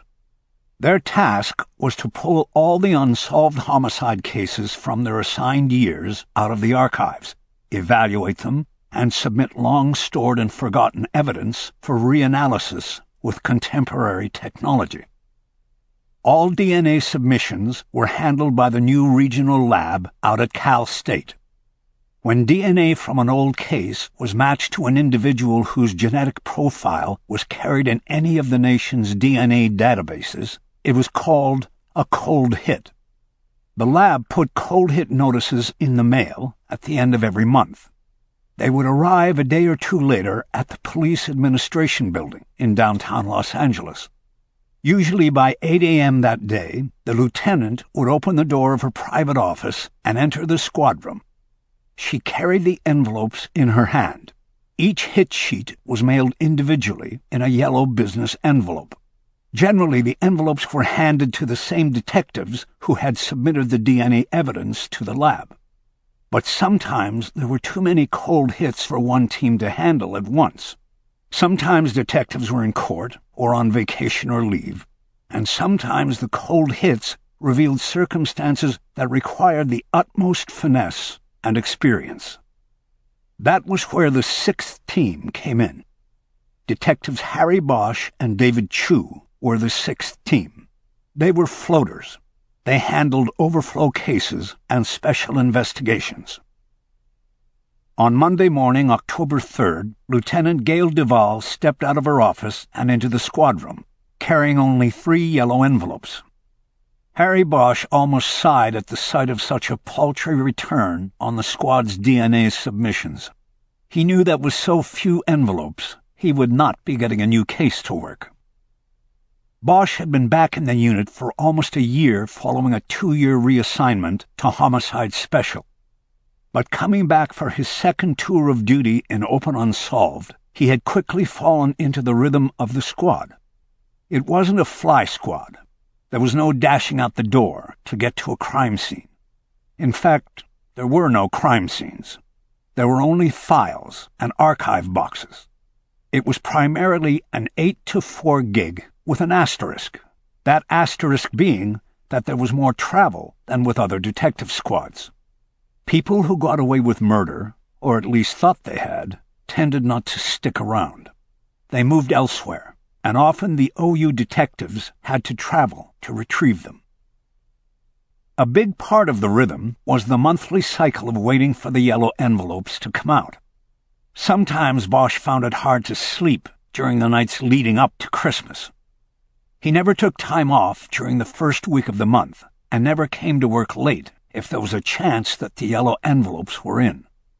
Even his teenage daughter noticed his monthly cycle of anticipation and agitation and had likened it to a menstrual cycle. Bosch didn't see the humor in this and was embarrassed when she brought it up. Now his disappointment at the sight of so few envelopes in the lieutenant's hand was something palpable in his throat. He wanted a new case. He needed a new case. He needed to see the look on the killer's face when he knocked on the door and showed his badge, the embodiment of unexpected justice come calling after so many years. It was addictive, and Bosch was craving it now. The lieutenant handed the first envelope to Rick Jackson. He and his partner, Rich Bengston, were solid investigators who had been with the unit since its inception. Bosch had no complaint there. The next envelope was placed on an empty desk belonging to Teddy Baker. She and her partner, Greg Keogh, were on their way back from a pickup in Tampa, Florida, an airline pilot who had been connected through fingerprints to the 1991 strangulation of a flight attendant in Brentwood. Bosch was about to suggest to the lieutenant that Baker and Keogh might have their hands full with the Brentwood case, and that the envelope should be given to another team, namely his, when the lieutenant looked at him and used the last remaining envelope to beckon him to her office. Can you guys step in for a minute? You too, Tim? Tim Marcia was the squad whip, the Detective 3 who handled mostly supervisory and fill-in duties in the squad. He mentored the young detectives and made sure the old ones, like Jackson and Bosch, didn't get lazy. Bosch was up out of his seat before the lieutenant had finished her question. He headed toward the lieutenant's office with Chu and Marcia trailing behind. "Close the door," Duval said. "Sit down." Duval had a corner office with windows that looked across Spring Street at the Los Angeles Times building. Paranoid that reporters were watching from the newsroom across the way, Duval kept her blinds permanently closed. It made the office dim and cave-like. Bosch and Chu took the 2 seats positioned in front of the lieutenant's desk. Marcia followed them in, moved to the side of Duval's desk, and leaned against an old evidence safe. "I want you two to handle this hit," she said, proffering the yellow envelope to Bosch. "There's something wrong there, and I want you to keep quiet about it until you find out what it is. Keep Tim in the loop, but keep it low-key." The envelope had already been opened. Chu leaned over to look as Harry opened the flap and pulled out the hit sheet. It listed the case number for which DNA evidence had been submitted, plus the name, age, last known address, and criminal history of the person whose genetic profile matched it. Bosch first noticed that the case number had an 89 prefix, meaning it was a case from 1989. There were no details about the crime, just the year. But Bosch knew that 1989 cases belonged to the team of Ross Schuler and Adriana Dolan. He knew this because 1989 had been a busy year for him, working murders for the Homicide Special Team, and he had recently checked on one of his own unsolved cases, learning that jurisdiction over cases from that year belonged to Schuler and Dolan. They were known in the unit as the Kids. They were young, passionate, and very skillful investigators, but between them, they had less than 8 years' experience working homicides. If there was something unusual about this cold hit, it would not be surprising that the lieutenant would want Bosch on it. Bosch had worked more killings than everybody in the unit combined. That is, if you took out Jackson. He had been around forever. Bosch next studied the name on the hit sheet. Clayton S. Pell. It meant nothing to him. But Pell's record included numerous arrests and 3 separate convictions for indecent exposure, false imprisonment, and forcible rape. He had spent 6 years in prison for the rape before being released 18 months earlier. He had a 5-year probation tail, and his last known address came from the State Probation and Parole Board. He was living at a halfway house for sexual offenders in Panorama City. Based on Pell's record, Bosch believed the 1989 case was likely a sex-related murder. He could feel his insides beginning to tighten. He was going to go out and grab Clayton Pell and bring him to justice. "Do you see it?" Duval asked. "See what?" Bosch asked. "Was this a sex killing? This guy has the classic "The birth date," Duval said. Bosch looked back down at the hit sheet as Chu leaned over further.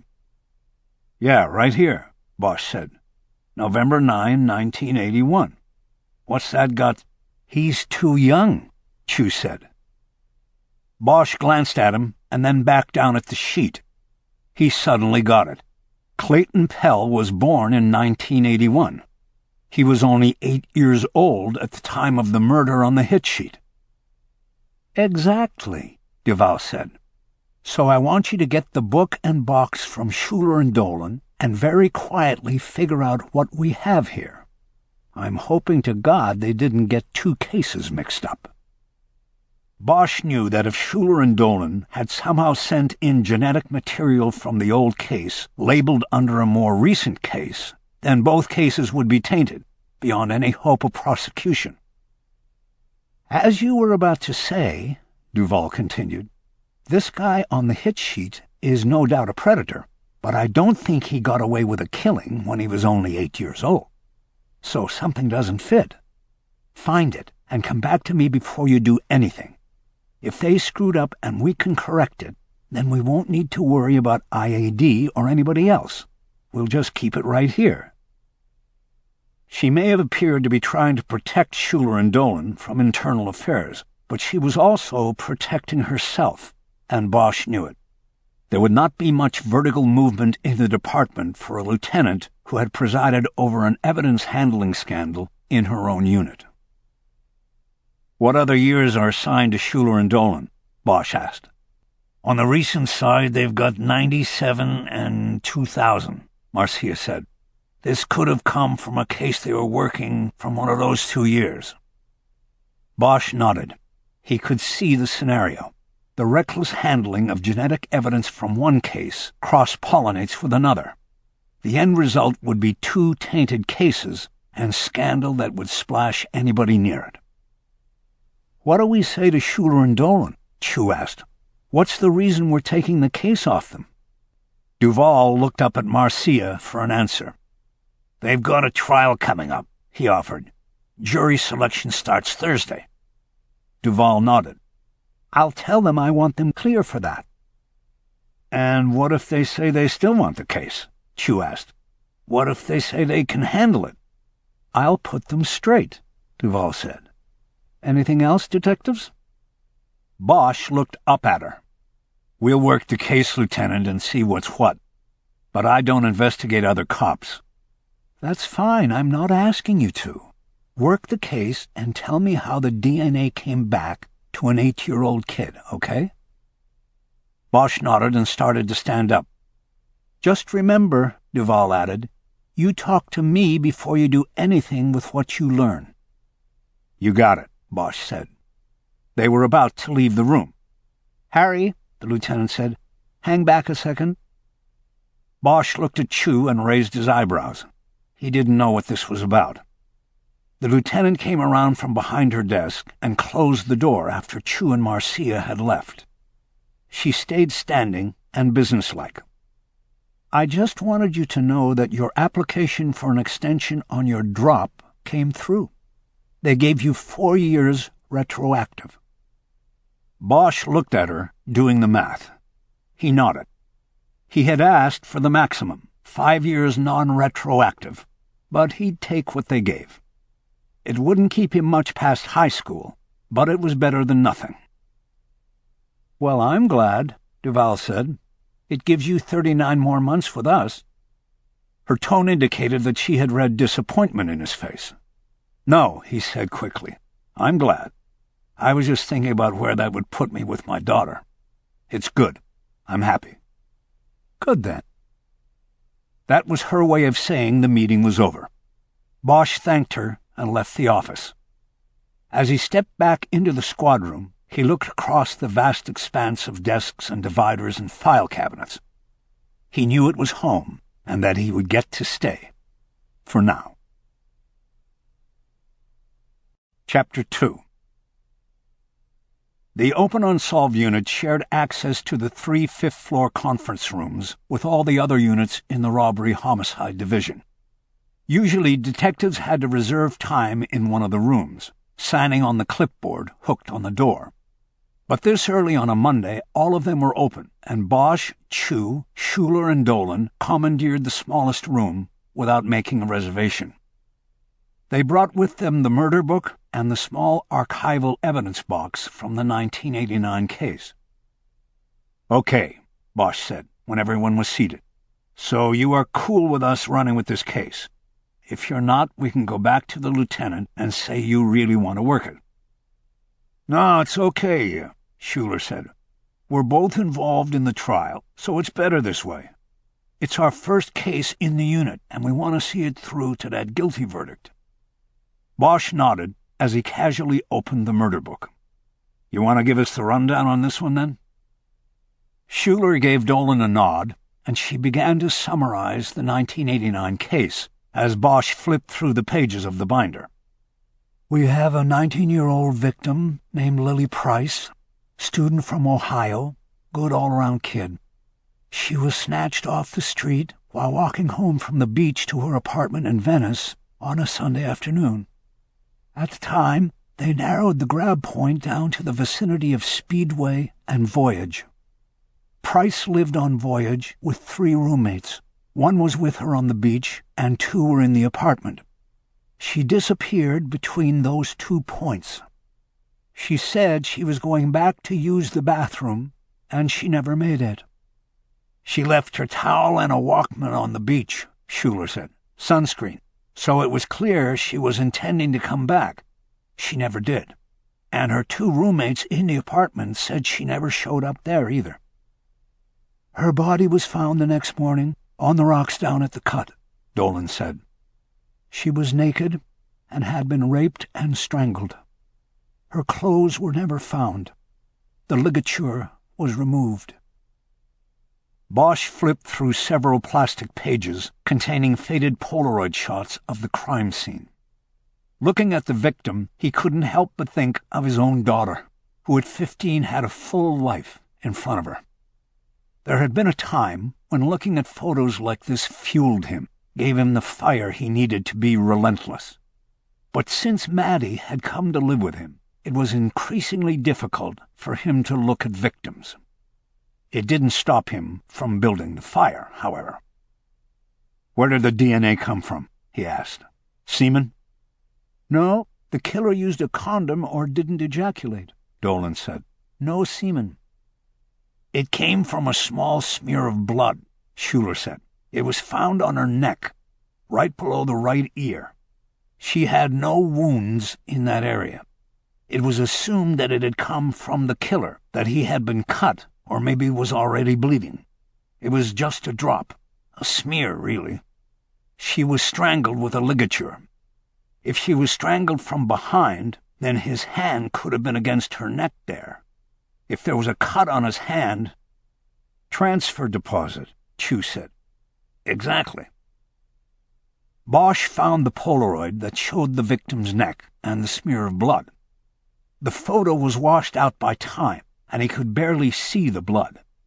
A ruler had been placed on the girl's neck so that the blood smear could be measured in the photo. It was less than an inch long. "So this blood was collected and stored," he said, a statement meant to draw further explanation. "Yes," Schuler said. "Because it was a smear, it was swabbed. Back then they typed it, O positive. The swab was stored in a tube, and we found it still in property when we pulled the case. The blood had turned to powder." He tapped the top of the archive box with a pen. Bosch's phone started to vibrate in his pocket. Normally he would let the call go to message, but his daughter was homesick from school and alone. He needed to make sure she wasn't calling. He pulled the phone out of his pocket and glanced at the screen. It wasn't his daughter. It was a former partner, Kisman Ryder, now a lieutenant assigned to the OCP, Office of the Chief of Police. He decided he would return her call after the meeting. They had lunch together about once a month, and he assumed she was free today or calling because she had heard about his drop application getting approved.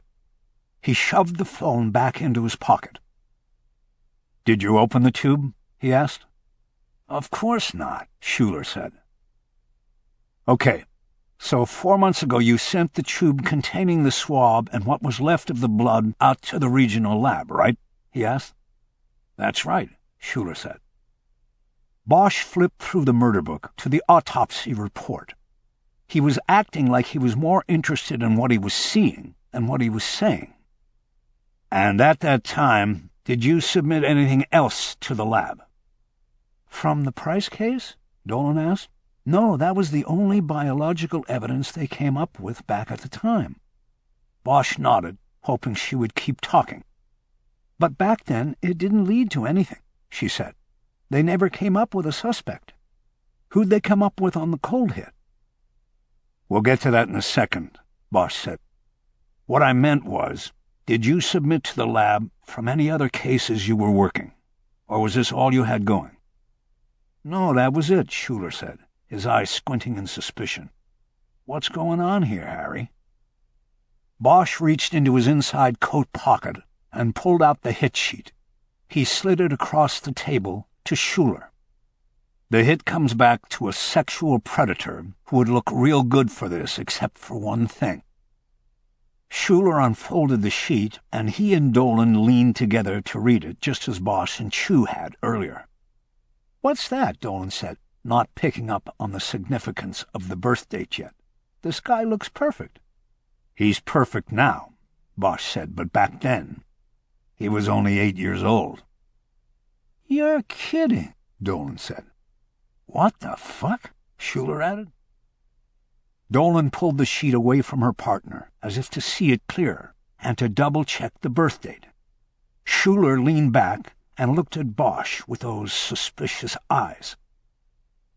"So you think we fucked up and mixed up cases," he said. "Nope," Bosch said. "The lieutenant asked us to check out the possibility, but I don't see any fuck-up on this end."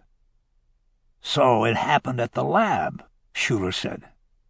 "Do you realize that if they screwed things up at Regional, every defense lawyer in the county is going to be able to raise doubt about DNA matches that come out of there?" "Yeah, I kind of figure that," Bosch said, "which is why you should keep this under your hats until we know what happened. There are other possibilities." Dolan held up the hit sheet. "Yeah, what if there is no fuck-up anywhere in the line? What if it's really this kid's blood on that dead girl?" "An 8-year-old boy snatches a 19-year-old girl off the street, rapes and strangles her, and dumps the body 4 blocks away?" Chu asked. "Never happened." "Well, maybe he was there," Dolan said. "Maybe this was how he got his start, as a predator. You see his record. This guy fits, except for his age." Bosch nodded. "Maybe," he said. "As I said, there are other possibilities. No reason to panic yet." His phone started to vibrate again. He pulled it and saw it was Kiz Ryder again. 2 calls in 5 minutes. He decided he'd better take it. This wasn't about lunch. "I have to step out for a second." He got up and answered the call as he stepped out of the conference room into the hallway. "Kiz?" "Harry, I've been trying to get to you with a heads up." "I'm in a meeting. What heads up?" "You are about to get a forthwith from the OCP." "You want me to come up to 10? In the new PAB, the chief's suite of offices was on the 10th floor, complete with a private courtyard balcony that looked out across the Civic Center. "No, Sunset Strip. You're going to be told to go to a scene and take over a case, and you're not going to like it." "Look, Lieutenant, I just got a case this morning. I don't need another one." He thought that using her formal title would communicate his wariness. Forthwiths and assignments out of the OCP always carried high jingo, political overtones. It was sometimes hard to navigate your way through it. "He's not going to give you a choice here, Harry." He being the chief of police. "What's the case?" "A jumper at the Chateau Marmont." "Who was it?" "Harry, I think you should wait for the chief to call you. I just wanted to—" "Who was it, Kiz? If you know anything about me, I think you know I can keep a secret until it's no longer a secret." She paused before answering. "From what I understand, there is not a lot that is recognizable. He came down 7 floors onto concrete, but the initial ID is George Thomas Irving, age 46, of a— Irving as in Irvin Irving? As in Councilman Irvin Irving? Bosch knew that a case that had involved the OCP so quickly had to have political overtones. The name Irving now made that connection obvious. "Yes, one and the same," Ryder said. "Scourge of the LAPD in general, and one Detective Harry Bosch in particular. It's his son, and Councilman Irving has insisted to the chief that you take over the investigation. The chief said no problem." Bosch paused with his mouth open for a moment before responding. "Why does Irving want me? He spent most of his careers in police and politics trying to end mine." This I don't know, Harry. I only know that he wants you.